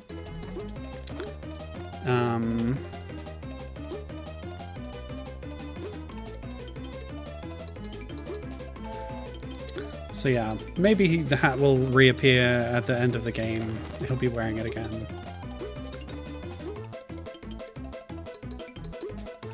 Although we know from the second film that the hat has the property that if you turn it inside out, it becomes a cowboy hat. So maybe it's the same hat that he gave to Wylie after the second film. And then before the events of this game, Wylie had it blessed by a shaman. Oh, okay. I did it or something. And then the pigeon brought the hat back to him, thinking the pigeon didn't know that it was originally Fievel's hat. And Fievel didn't remark on it at the time, but he's reunited with his hat, which is now magic. Sure, there's a fan theory for you. I can't believe it. You stopped the train. What am I going to tell Cat Malone? Don't tell him anything. He won't know until it's too late anyway. I'm going to make sure he'll be put in jail. You? Ha ha. Many have tried, but none have made it so far. If you're going to do it, you better hurry and get on the steamboat that goes to Gold Dust Gulch. That's where Malone's gang is hanging out. Thanks, and I won't tell Malone that you told me. All these bad guys end up so helpful in the end. I wonder if the hat being enchanted is an in-joke from behind the scenes extras. Of the magically reappearing hat. That's funny. Yeah, that's a good idea. Oh, Kremlings! Okay, more like a crunch type, but humanoid crocodile you always love to see, even if the scale is a bit weird. I guess maybe it's a lizard? Yeah, that would make more sense. Especially for the scale. Lizard wearing a cowboy hat. But yeah, it's very crunch coated with like the leather vest. Crunch from Diddy Kong Racing, that is.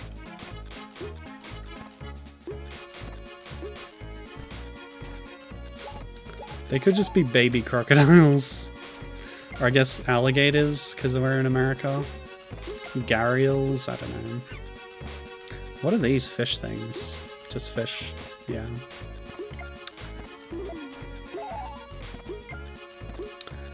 Okay.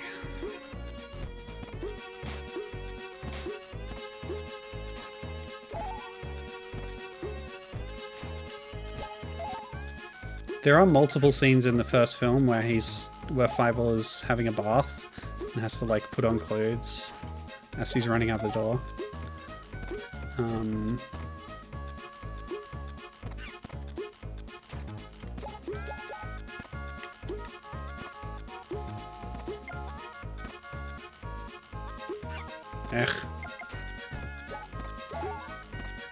Did they have to bring the flies back? I guess they're mosquitoes now?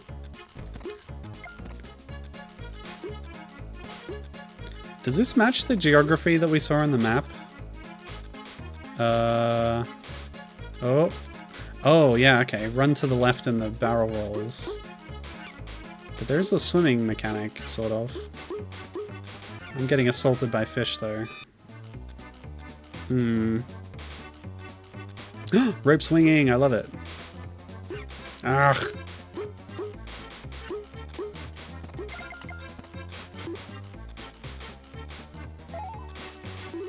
Yeah. Wait, do you get hurt in the water? I think you do, actually.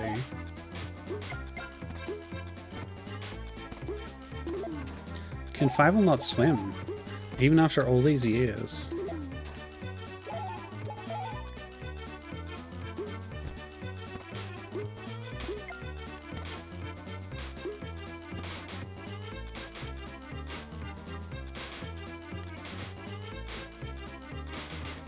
Oh!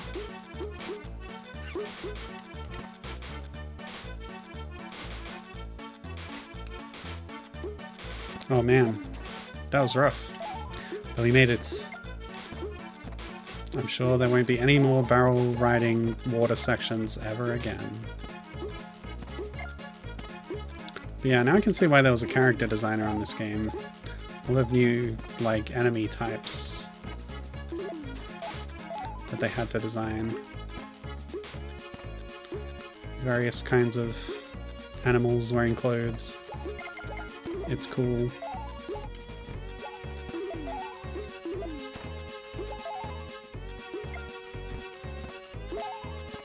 Get bent. Mosquitoes.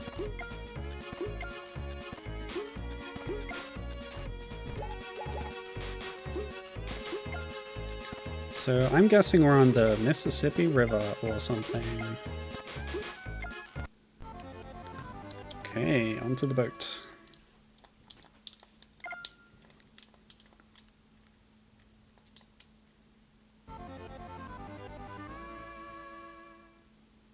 Yeah, I don't know anything about American geography. All right. Inside the engine of the steamboat. That's cool. They employ the same engineer dogs as the train. Ah yes, the crushers. Important in any machine. Given is saying...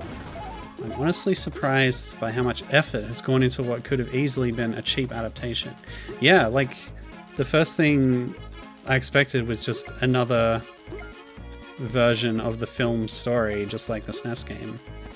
But no, this is a new story, and like they designed a lot of new stuff, levels and enemies and stuff. Yeah, I'm impressed. Just it being a new story is really cool. And then everything that goes along with that. Yeah, don't want to rewind too much. We had an issue with that last time. I think using it sparingly is okay. Whoops, okay. The tail spin. Tail attack. Oh, what is it in Chrono Trigger? Tail spin, I think, yeah. Ayla's attack, which is referenced in the Umihara Kawase manga. Why is the arrow pointing me left? And now it's pointing right? Okay.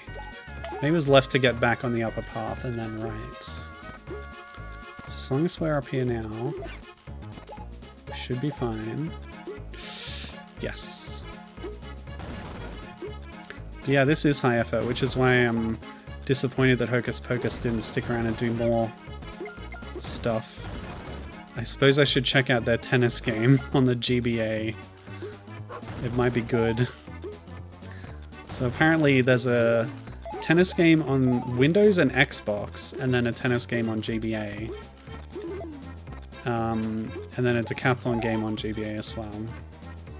Decathlon sounds more interesting to me than tennis. I have a bad track record with tennis video games. W/R/T being bored by them.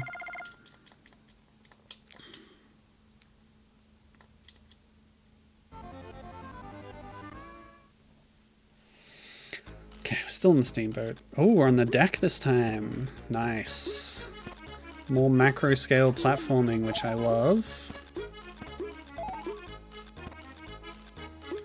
We haven't seen any humans around. That's kind of a feature of the films, is there's usually humans in the background.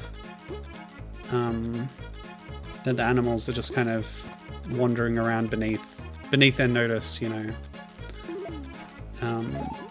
Except it's how they foil the bad guy, the cat, in the second film. Is there's an affectionate human who wants to dress him up in pretty clothes and pat him and stuff, but he's like, oh, how undignified. Oh, yeah, riding the paddle steamer wheel. Sick. Oh. He's okay, folks. Did not get swept away by the river current, luckily. But come to think of it, I'm not sure there's any humans in the third film. Yeah, I didn't notice at the time, but now I'm thinking about it. Wait, what was that? Oh, it was just gold. Okay. I was just seeing the edge of the gold and it looked like nothing. Okay. Down? So the dog walked across here. Can I... Oh, I can go over here. Yes, arrow, you're pointing left, but... Huh. This has turned into a search action game. Alright, arrow. Tell me what to do. Master hand. I just came from there.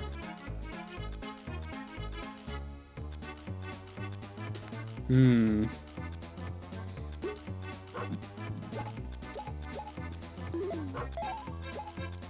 Oh, I was supposed to go on the wheel this way. I accidentally went backwards. Oh. The croco just morphed to the foreground somehow.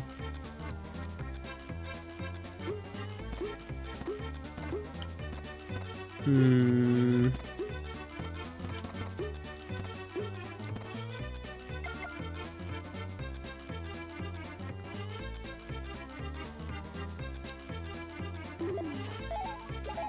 Yeah, when I learned that this wasn't an adaptation of the film, I was thinking, oh, it's sort of like... Oops.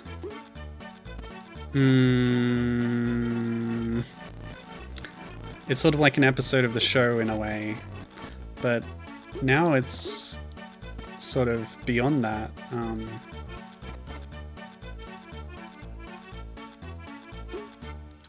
could have an entirely new context. Ugh. Alright.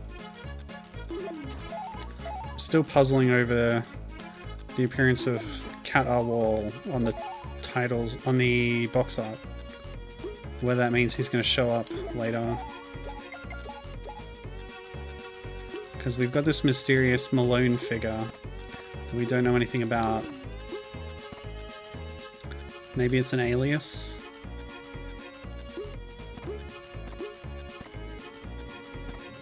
I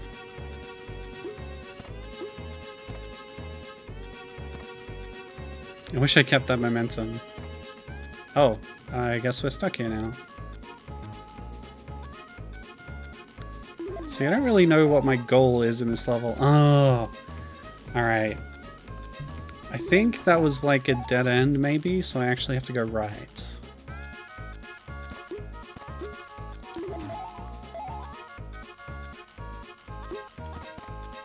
So I went up here, but instead of going left, I'll go right. Ugh. Yeah, take that. You got magic hatted, friend. Left? I don't want to go left. How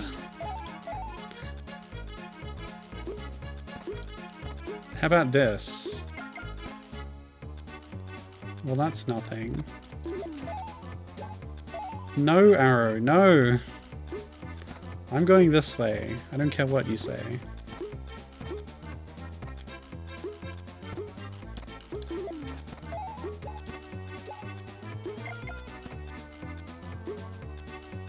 I am my own mouse. You can't tell me what to do.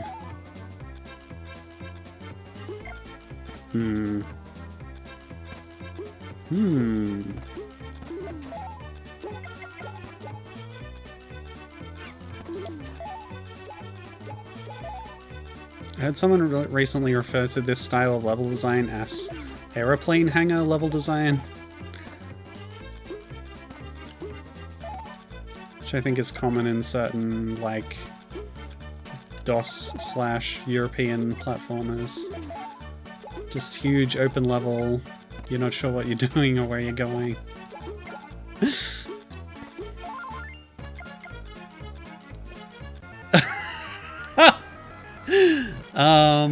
Okay. I guess I'll follow the pointer. Stupid finger. Trying to tell me what to do. So it was definitely pointing upwards when I went back that way.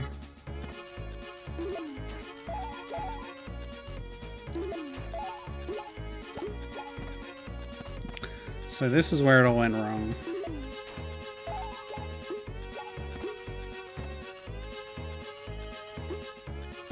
It's a face.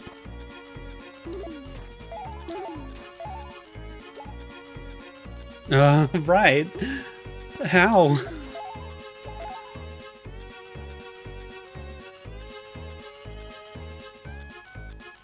Down? I don't even know where I'm supposed to be going. Okay. Did I miss something over here?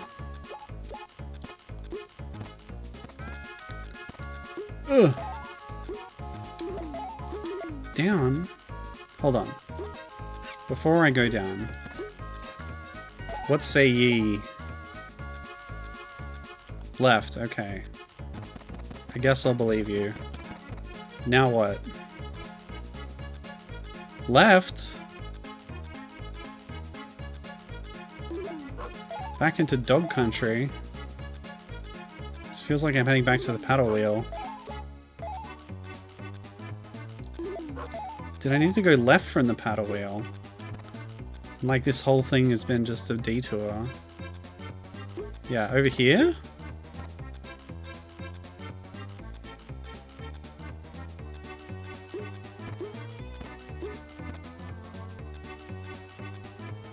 Was worried that was going to be a wall. That's a different color. Is that important? Up? Okay. I'll humor you, hand.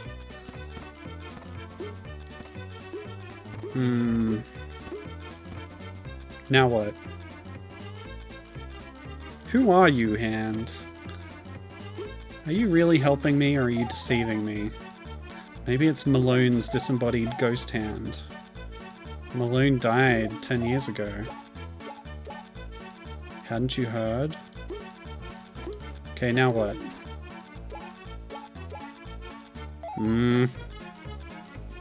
Why should I trust this hand? The invisible hand of the market, steering me wrong again.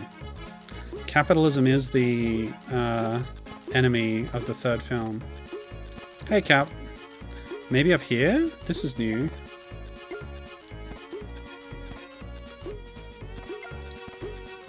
Okay, so you can climb a rope. Ooh. Do I go inside? No.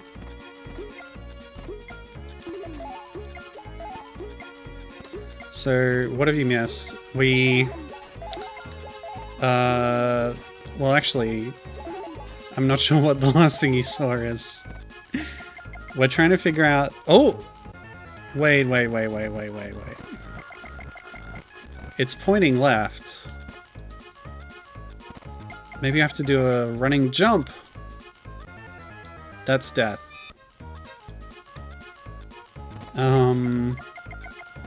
I stop here and then go back? That's a wall? Are you serious? Stupid hand.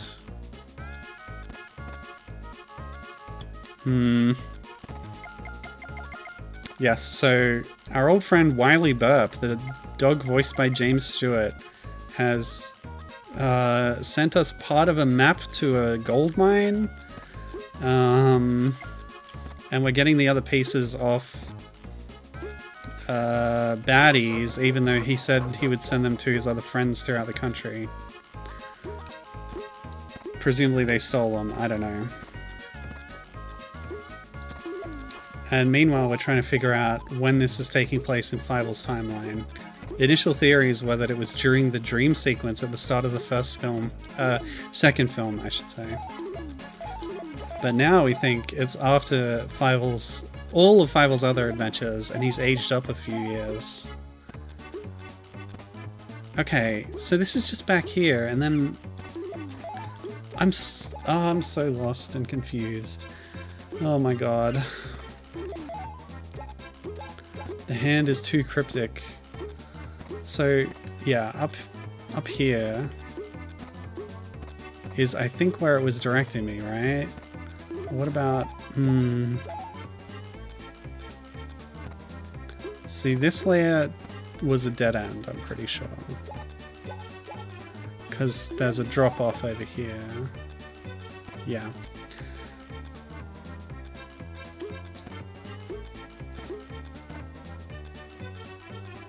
But yeah, this introduces new characters and settings, which is nice. We like that.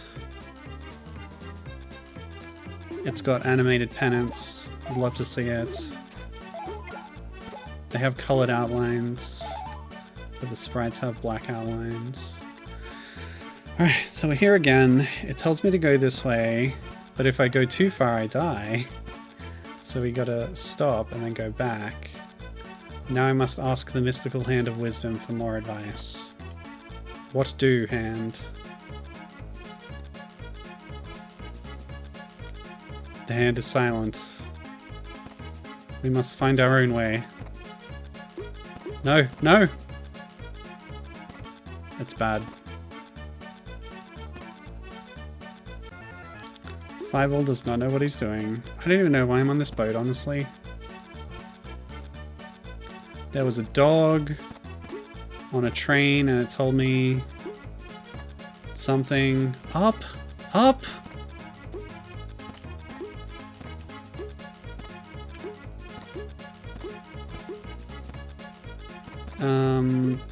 This way?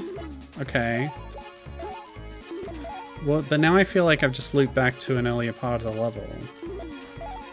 Because if you go left instead of going up... But maybe this is a different layer? Do I have a map? No. Now I know why nobody has speedrun this game, because nobody ever got past this level. Okay, up. Okay, now what? And? Up.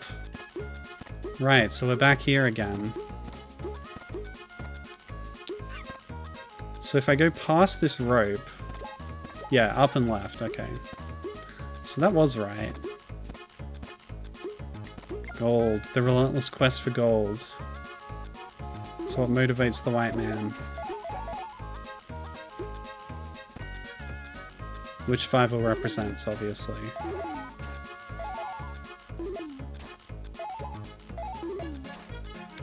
Okay, hand. I need you to level with me. Are you actually telling me the right way to go? Oh no. Unless you just gotta get so much momentum and then clear it and jump all the way to California in one leap.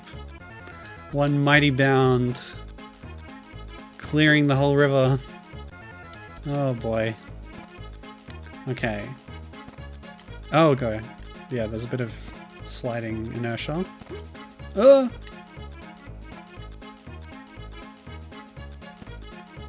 It still continued? They sure greased up this pole at the end here, didn't they? Okay. Slippity slidey. Oh, what about that rope? I missed a rope. Hold on. Maybe this certain magical rope. Get me on. Okay. Oh no, that was a wall. Yeah, I remember now. I've done that before. So then jump to... No? Oh, well, okay, I'm here now.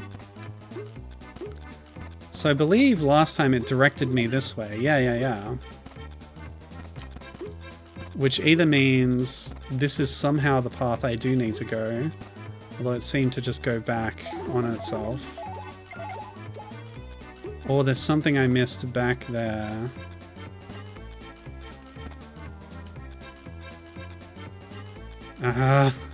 This is really frustrating. Because I think back here is the wheel again. Oh, or a dead end. Okay. So there's some secret thing going on over here. Not that, not that. Here. And the hand didn't do anything here. Oh, is this... Oh my god. You just had to walk left, which the hand didn't tell you. But if you go right, you end up cut off from this. So it was ending up redirecting you all the way back around the boat, back to the rigging at the front to get back here, I guess. You know, I had some good things to say about the level design before. I think this one's taking it too far. Alright, I'm prepared for this giant crocodile in a bonnet and an apron. Hello. Oh, that's right. You always end the level and then you go to a boss fight in a separate level. Okay.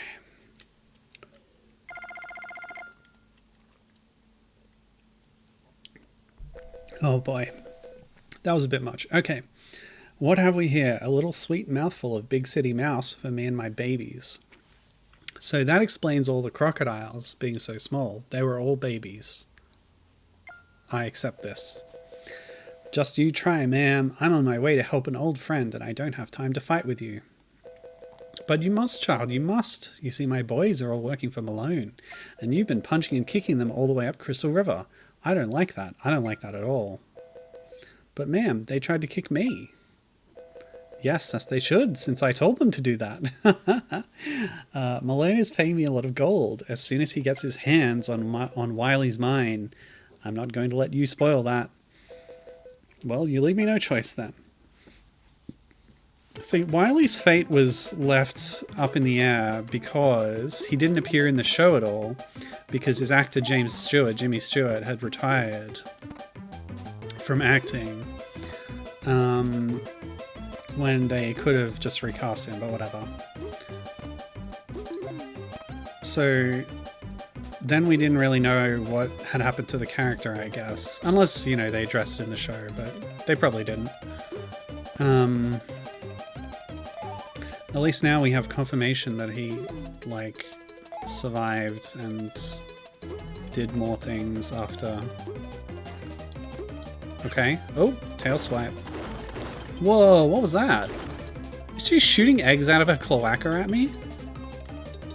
Jeez Louise. They're so cute! So these are the babies? I guess the other ones were just adolescent. I hate stomping on them. Newborn crocodiles. Why must you make me do this? Game. How cruel. She's great though. It's so large and in charge. Nicely animated. Okay, so she's literally firing eggs out with the sound of a gun. She's probably not going to move until I deal with the offspring, right? But the hat cannot hit them. You must bop. Hat's no good on this level. Oops. Wait, what is this pole thing? Is that some kind of boat mechanism I'm unfamiliar with? Oh god.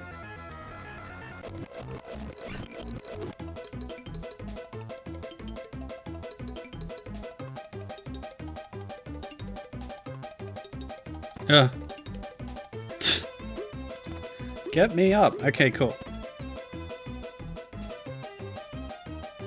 Ma'am, I'm gonna have to hit your head now. Ah! Okay, I guess we just avoid that. Oh! The precision aimed egg. Straight from the cloaca itself. Nature's bullets, they call them. I did it again. Yeah, we're having rewind issues. The game uses a BIOS call, it's not implemented. Use the official BIOS for best experience. I probably have the BIOS somewhere. Can I just load from here? I can, okay. Is that why it's crashing? Because it doesn't have a BIOS.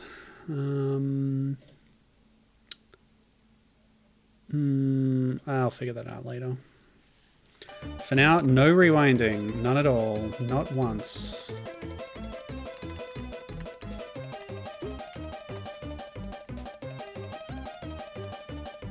Ugh.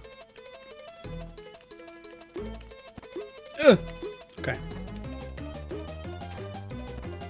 And then vacate the premises. They're so adorable. And they're in a totally different art style. They're pixel drawn instead of this 3D pre-rendered stuff.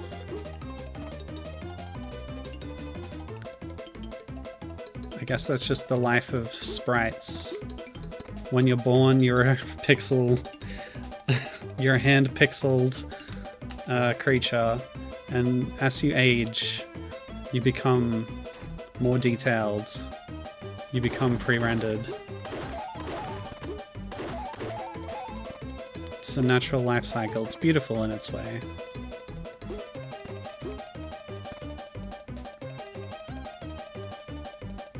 Go away.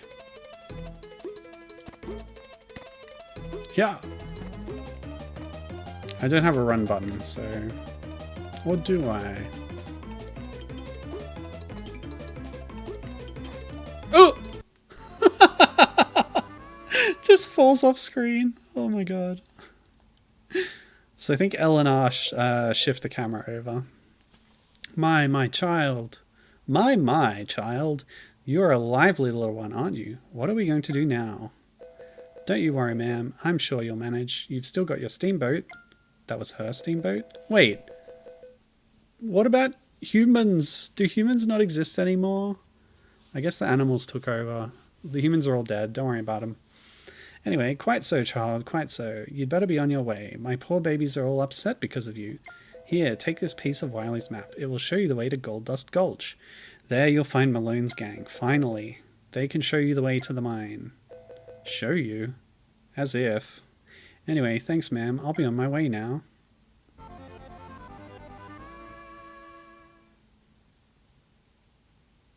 I guess they have the last piece of the map, so they may unwillingly show me.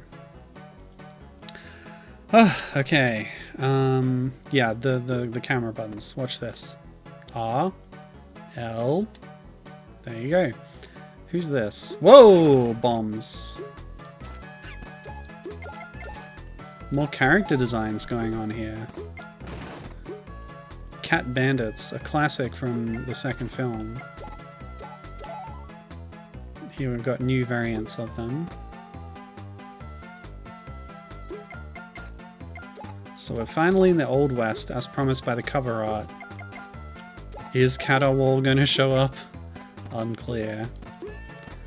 I will assume that Malone is a new character design invented for this game, and the inclusion of Waul on the title on the cover art is merely a marketing ploy to tie it to the second film. So far, it hasn't had much to do with the second film, really. I guess Wylie, like, is a legacy character from that.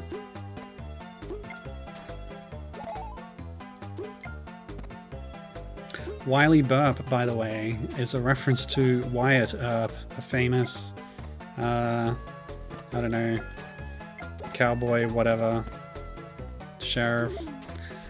There's only so many things you can be in the Old West, and I have no idea about actual history, but I know the name. Oh, okay. Now I'm here. I feel like we just skipped part of the level again.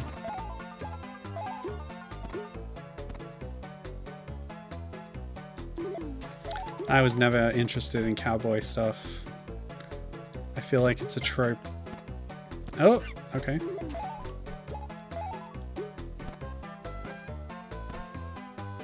Oh, that's the end. Okay. Oh.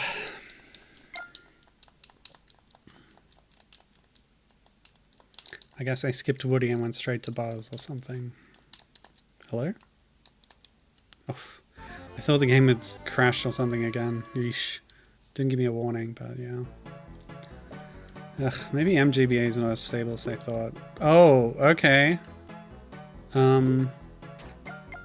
Well, it's the indigenous mice again. I suppose they're serving our enemies, which is fair. It's only fair after everything that the European mice did to them. As discussed in the third film, The Mystery of Manhattan. Okay. Goodbye, Hat. I'll miss you.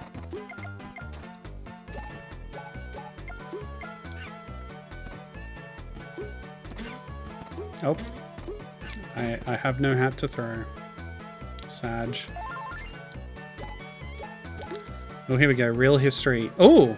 Trapped in a tumbleweed. Nice. So yeah, real history from a real American. Wyatt Earp was a US Marshal, whatever that means, and was involved in the historic gunfight at the OK Corral. I've heard the name. Did he win? Did he fight all the guns? Is he okay after the OK Corral?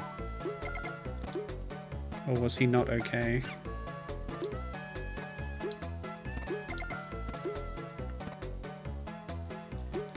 So I guess he was a good guy. A lawman, a cop, you might say. And you expect me to believe he's a good guy? Hang on. Yep, the cactuses in this game hurt you, but that's because their spines are so much bigger.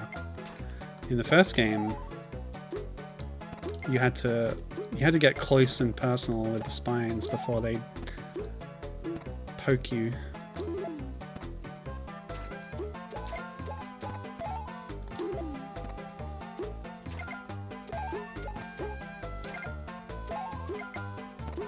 Ah.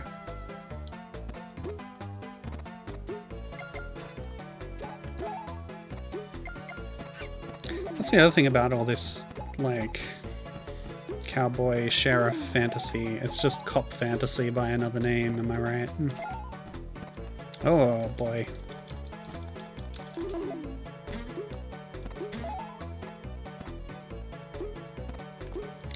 I don't think this game licensed the Blues Brothers version of Rawhide, unlike the film. Which is unfortunate. Oh boy.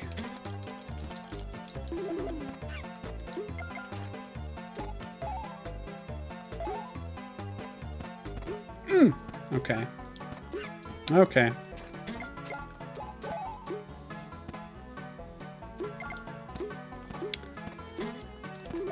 Wow, I sure am killing a lot of native people, aren't I?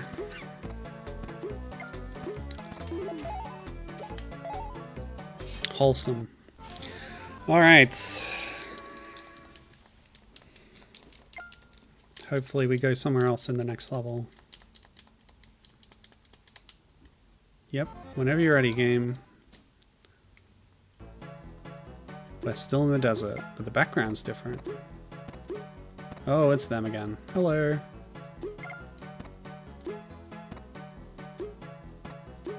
You know, I'm friends with the Lenape tribe.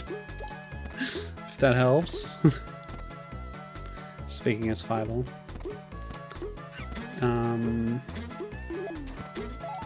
What's the name of the... They introduce a new character in the third film. It was Cholina, I think. She's part of the group. Also, the other good thing about the third film, Tanya gets to be part of things like the plot, although only after like the halfway point, because they spend like the first half of the film saying, no, you can't go along with Fievel on the adventure, and stop asking, but then she finally does get to in the second half.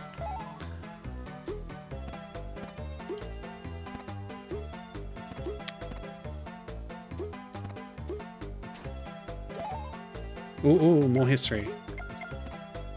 Wyatt Earp and his brothers, also marshals, along with their family friend Doc Holliday, confronted several outlaws who were cattle rustling in Tombstone, Arizona.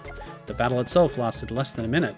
3 of the outlaws were killed, but the events leading up to it were lengthy, and there was a lengthy fallout and many follow-up incidents.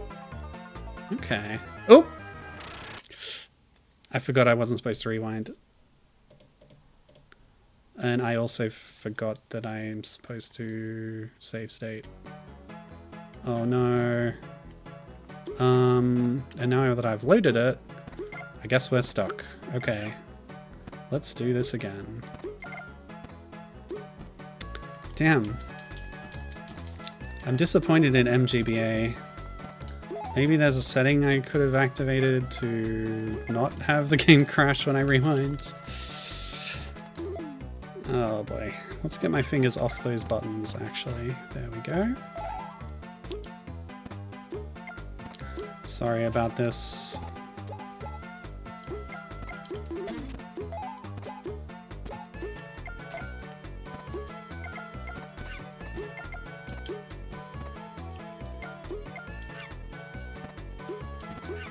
Ugh.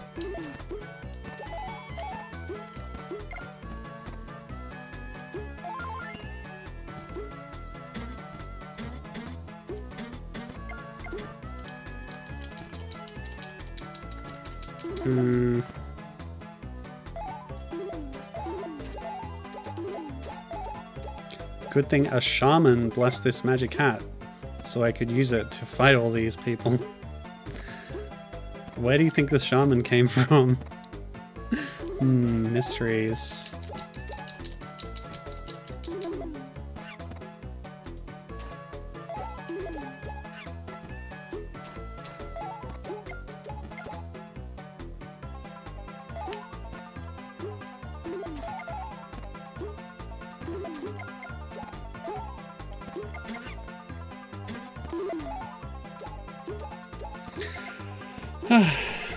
Well, speaking of interminably traveling through the desert, how's Desert Bus for Hope going? That's ongoing at the moment. I did tune into more of it at other times given, and because I was saying on Discord, like, I went onto the stream and they were kind of just sitting there not doing anything. But I did catch them, like, playing board games and stuff, so I can confirm that there is entertainment to be had. Yeah. I guess I was a bit harsh on it at first. But it does run 24 hours a day, so you gotta cut them some slack. And it's for charity. So yeah, it's good stuff.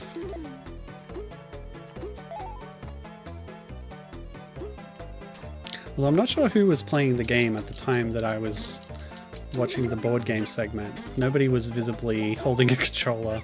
So I guess somebody was doing it in another room or something. I don't know.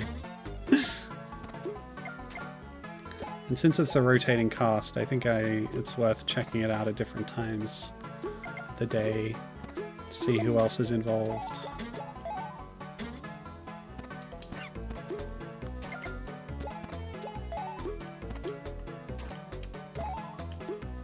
Okay, we're done with level 1. This time, no rewinding allowed. I don't know why I totally screwed up. It's unfortunate. Oh, I wish I could use my Mac for things like this.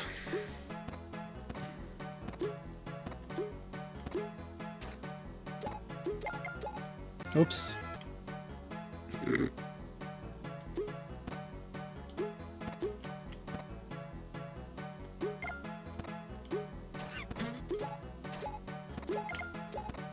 Hey, wait a minute. That level was totally linear and straightforward. Not that I miss being lost on a boat, but here we go. Here's some verticality at least.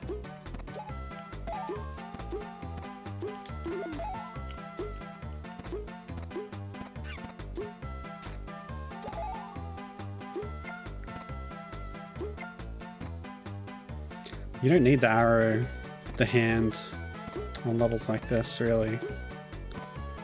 On the boat, it might have done more harm than good.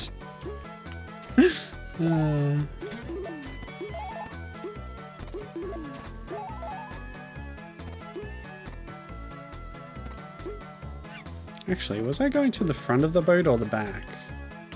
Sorry, was I going to the bow of the boat or the stern? Because the wheel was spinning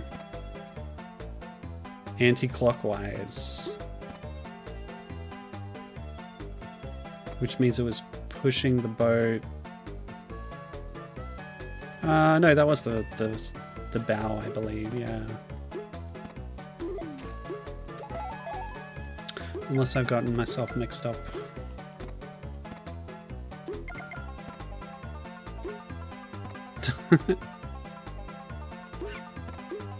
The fact that they start looking for you, like, as soon as you've just passed them, they're like, oh, it must have been the wind.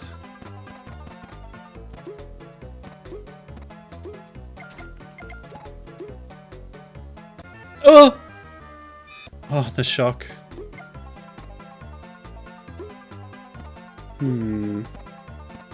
Maybe I have to double back. We're getting that level design again.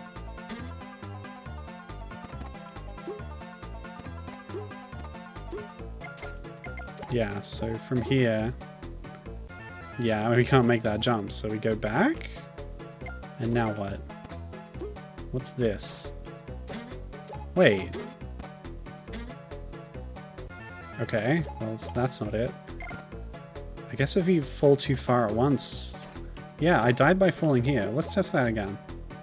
That's a death. That's not. And solid ground was like a meter away when he voided. I guess even a mouse has limits. Oh!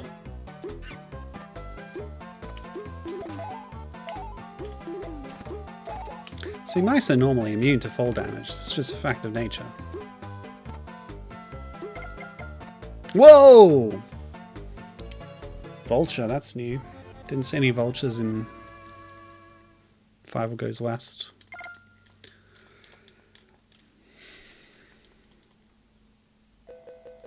Stop right there, little mouse. You can't get through here. This is my land, and nobody gets through it without me saying so. But I have to pass through. My friend Wylie needs my help, and his place is just around the corner. Wylie, eh? That must be Wylie Burp. Cat Malone told me about him. He also told me about you. He said that I can do with you as I please, as long as you don't make it to Wylie's mine. Cat Malone, always Cat Malone. I'm getting really annoyed with him and his no-good plans. Well, he is the meanest and toughest cat in the West, so if he tells you to do something, you do it. Come to think of it, he told me I should stop you, and stop you I will. Come here now, my little chicks. Need a little something to eat, and you are just the right mouthful. I'm tired of being everybody's lunch. Get out of my way, I'm coming through. Yeah, you tell him. Ooh, callback? Callback to the SNES game? Again, instant babies. Used as a boss mechanic. It's a staple of platformers, I must say.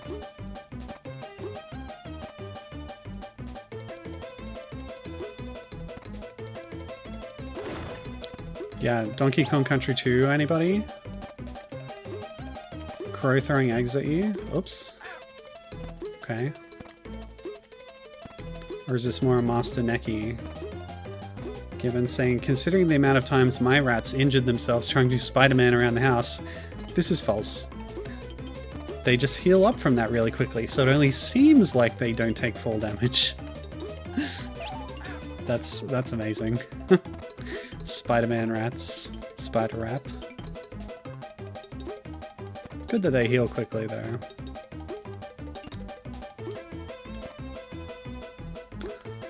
See, the SNES game had the trick of making this really dark. But here in the GBA, you gotta be bright. It's the rules. It's not too garish, though. I like that. I think they've done a good job. In 2001, by the way. Making things visible. Ech. Okay.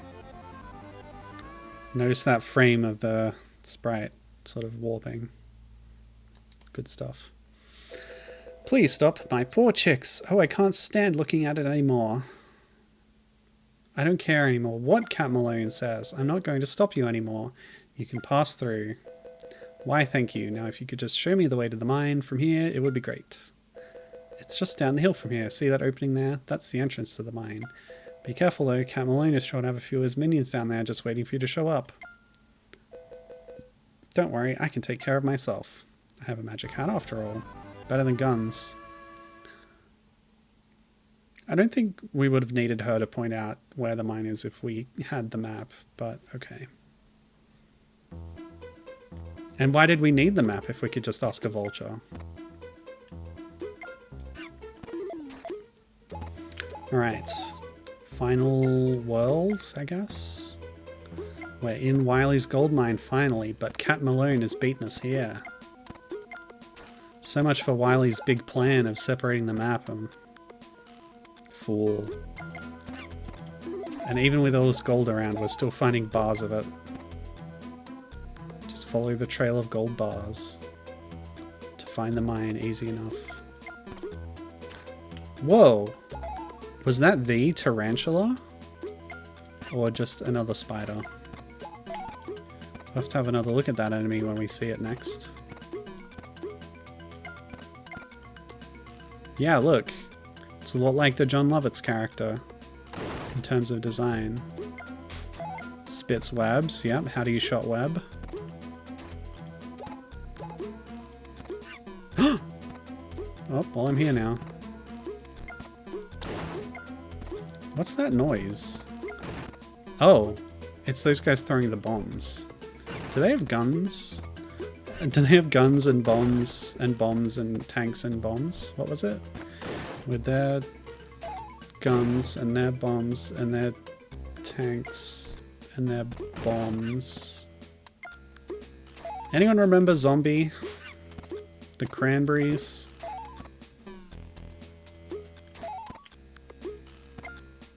I think it's tanks and bombs and guns. with their tanks and their bombs and their bombs and their guns. Is that right? Tanks, bombs, guns. I have that album. I have the best of, so I don't have the album. I don't have that cred. It's Star's best of X to Y. Don't remember the years.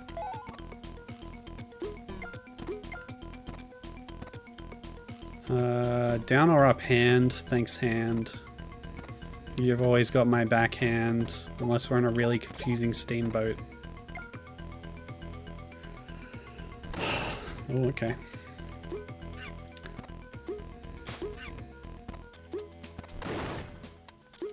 Oh yeah, my hat. I forgot. Oops. Okay. Got it back.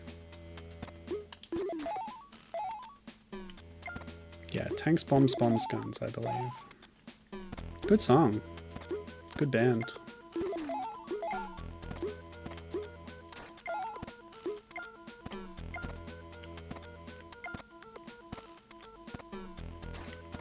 That's not the good part of the song, of course.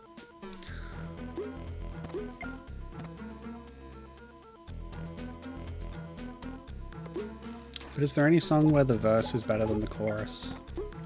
I suppose it's reductive to think about it that way.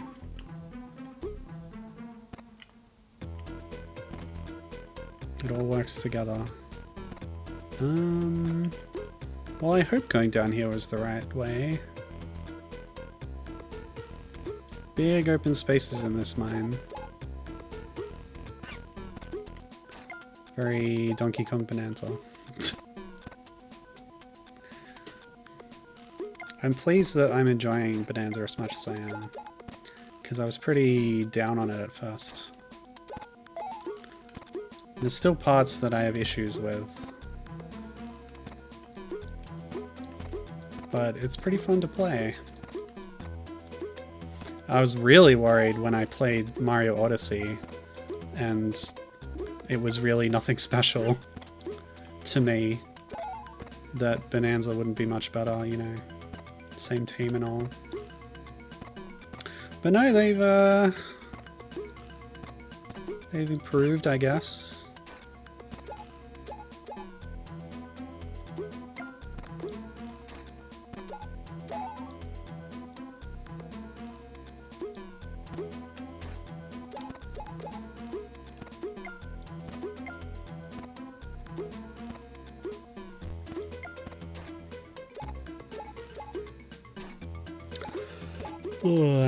Hey, have I ridden in a minecart yet in this game? I don't think so. That better be coming up. You can't have minecarts lying around and not let you ride them. It would be so cruel. Yes! Ask and ye shall receive. Oh, okay, gotta be careful. So you can speed up, slow down, you can jump, but you can easily fall out, so let's just stay where we are for now. You can't throw hat either. Jump for gold. Oof! Okay, so you jump for gold, but ooh, you gotta be careful about where you're moving in the air. So let's just stay in the cart, it's safer. And let's clip through the back, that's safe. Maybe it's an open-backed minecart. Yeah, let's go with that. It's a good song too, I don't want to interrupt it, you know. And gold's worthless. You don't need it to live for a fulfilling life. Oh! Switch back. Kiss myself. Oh, falling somethings. Stalactites, I guess.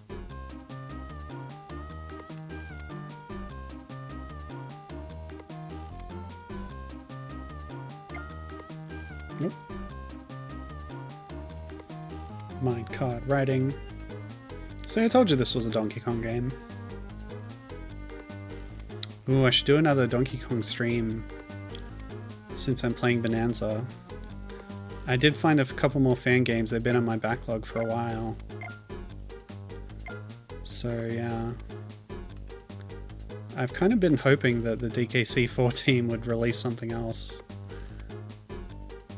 one of the designers has been posting a lot of videos of work in progress levels. But yeah, it feels like they're no closer to release than they were years ago. Sad. It's looking promising. They keep like adding new characters like Tiny and Chunky. Okay. The end.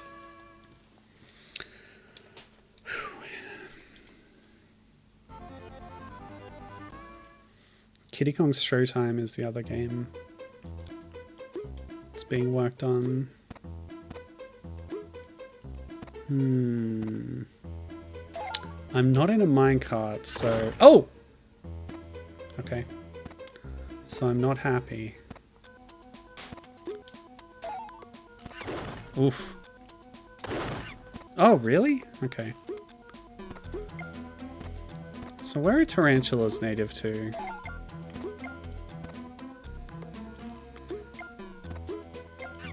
Oh! Nuts.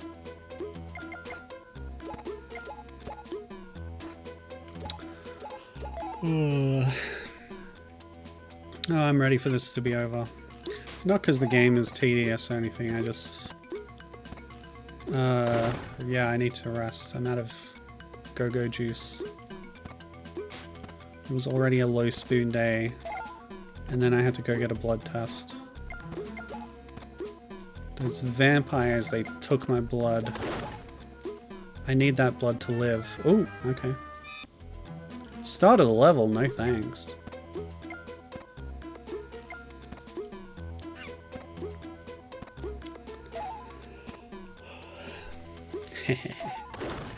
Oh man, the stalactite explosion hitbox. It lingers.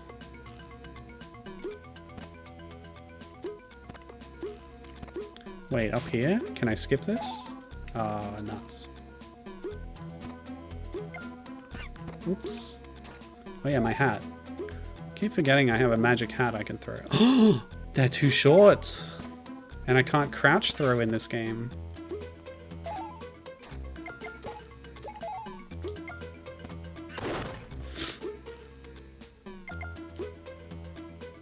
Oh, okay. Another thing I've been thinking of doing is playing not Donkey Kong games, but King Kong games. Because there's a few of those. And I thought it would make a good stream series to check out any of the games where, especially the ones where you play as King Kong. Like there's, you know, the Peter Jackson ones, the older ones too. Like there's a couple of King Kong 2 games based on the film King Kong Returns. And one of them is you play as the Kong, and one you play as some guy, and it's really hard and tedious, and it's on the MSX2. So yeah, I think King Kong games might be in the near future, because I think after this we're done with cartoon mice. The Great Mouse Detective game looked interesting given, but yeah, I feel like I want to sort of capitalize on the fact that I'm playing Bonanza. And also I have no connection at all with that movie, you know? I could watch the movie, but yeah.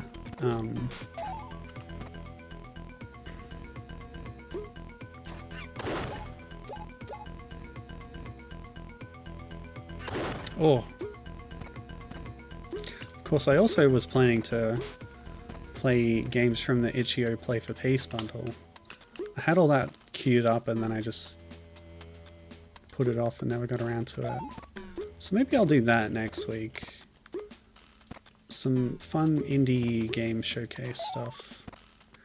And then King Kong stuff, maybe.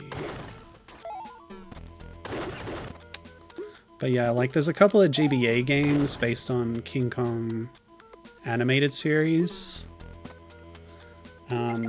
At least one of the Peter Jackson Kong games has you playing as Kong. And there's others. I don't know if I'll stream the, well, the infamous recent Skull Island game, which was very low budget. I do own it, but I don't know if I'll stream it.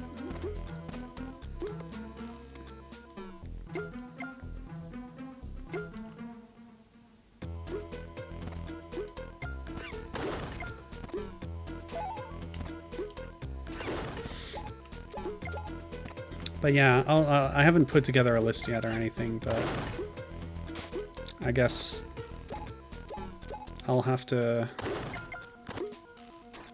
check with people if I missed anything or if there's suggestions. But yeah, I haven't done any of the preliminary work for it yet, so...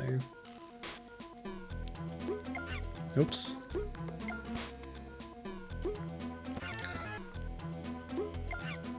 Obviously there's the NES game that Gibbon's very familiar with. She like was hacking into it to try and make a sprite swap of it or something, which is how we found out that it's more than likely using aspects of the Zelda 1 engine without permission.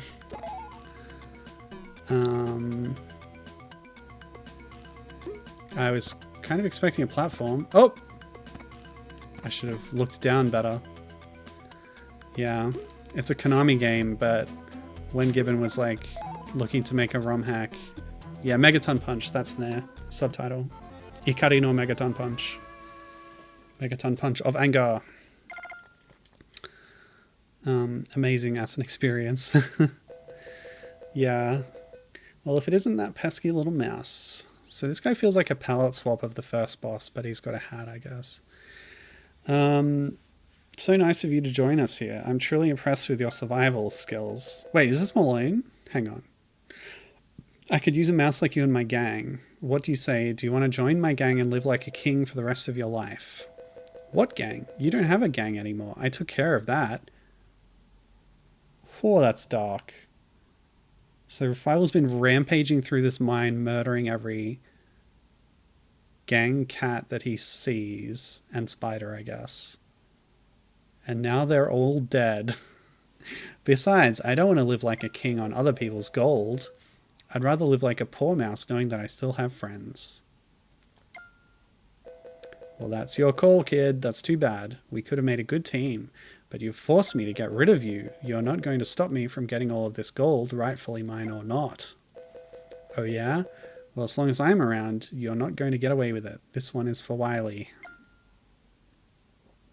Wait, what happened to Wylie?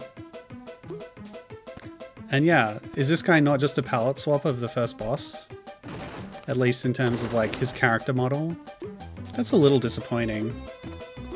But I think that's Wylie up there. Hanging up, so he's not dead. He's been captured by the baddies. We must free our friend. Ow. He's an earthbender. He has power over the stalactites. So if he hops this way and then I... Oh, okay. Yep, that's Wylie. We saw him in the last game.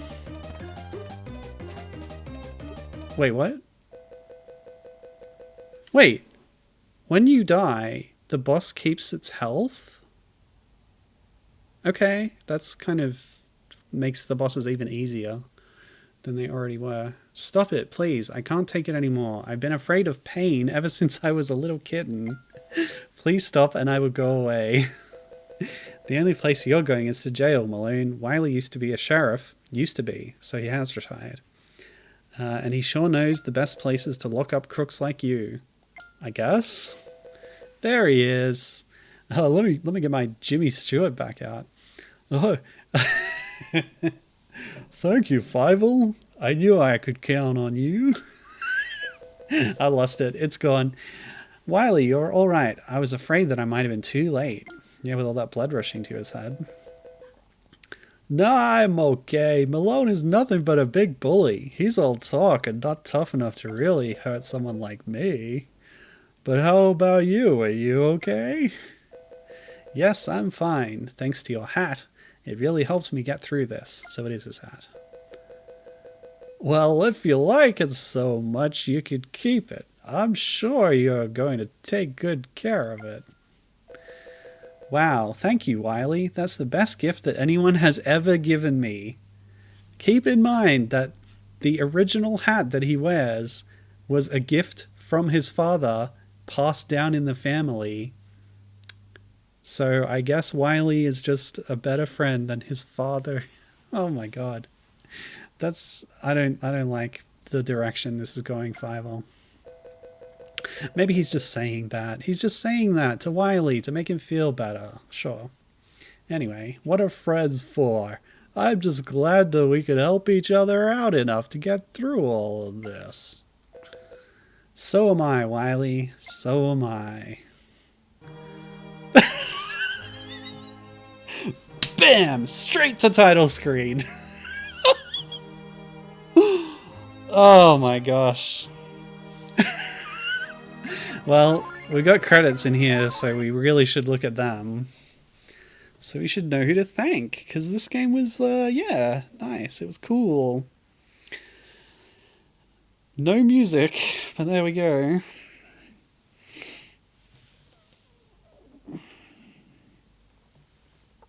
Small team, it looks like. Oh, Shinan did the sound. That's awesome. Shinan Multimedia. They do games, but they also do sound engines for the GBA.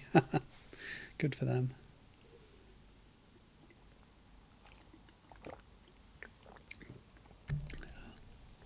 Lordy, what an ending. Yeah.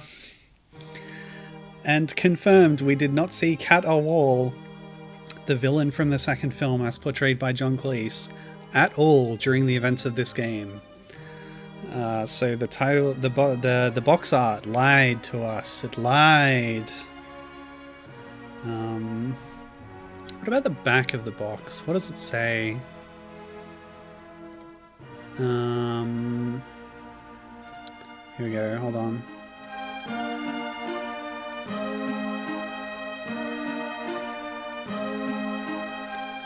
Fievel de Maus Wanderer und the Bogene Schatz. I don't know what that means. Oh, the back of the box is going to be in German. Interesting. Do we have other covers? Nope. Alright. Look closely, people. Fievel und seine Freunde sind zurück. Diesmal geht es in den wilden Westen Schatzkarten und eine verborgene Goldmine. Okay, Wylie Burp is mentioned. Boomerang hat. No other names, proper nouns. Nouns are often capitalized in German. But 24 levels. Action-geladene Level in 6 herausfordernden Landschaften. 24 levels in 6 environment worlds. Authentic Western music. State of the art. Game Boy Advance technology mit 3D look and feel, aka pre-rented. Nice. So yeah, they don't mention Cat or Waul, but here he is. Yeah, he's right there. That's him. Oh wait, I should do this. Yeah, there we go. Can we see who these other two are? I don't think we saw them in the game. Yep. Good stuff. Gold! Oh, there's the map parts? Yeah, okay. Okay, well, that was fun. I did enjoy the second game more than the first one.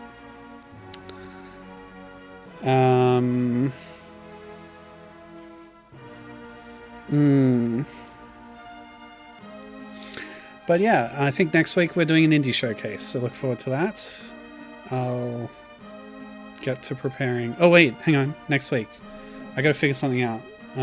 Calendar. Yep, next week's on, and the week after.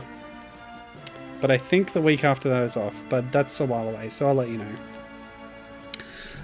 Yeah, cool. Right. Thanks for watching. I do recommend these films. They're a lot of fun. Although, don't expect like a riveting storyline from the second one. But I was pleasantly surprised by the third one. Maybe the fourth one is good too. I don't know. But yeah. Enjoy animated films today. So yeah, thanks for joining me on this journey through Cartoon Mouse adventures. And I'll see you for Cartoon Gorilla adventures in the future and whatever other adventures we do. Look forward to it. Until then, bye and have a good one.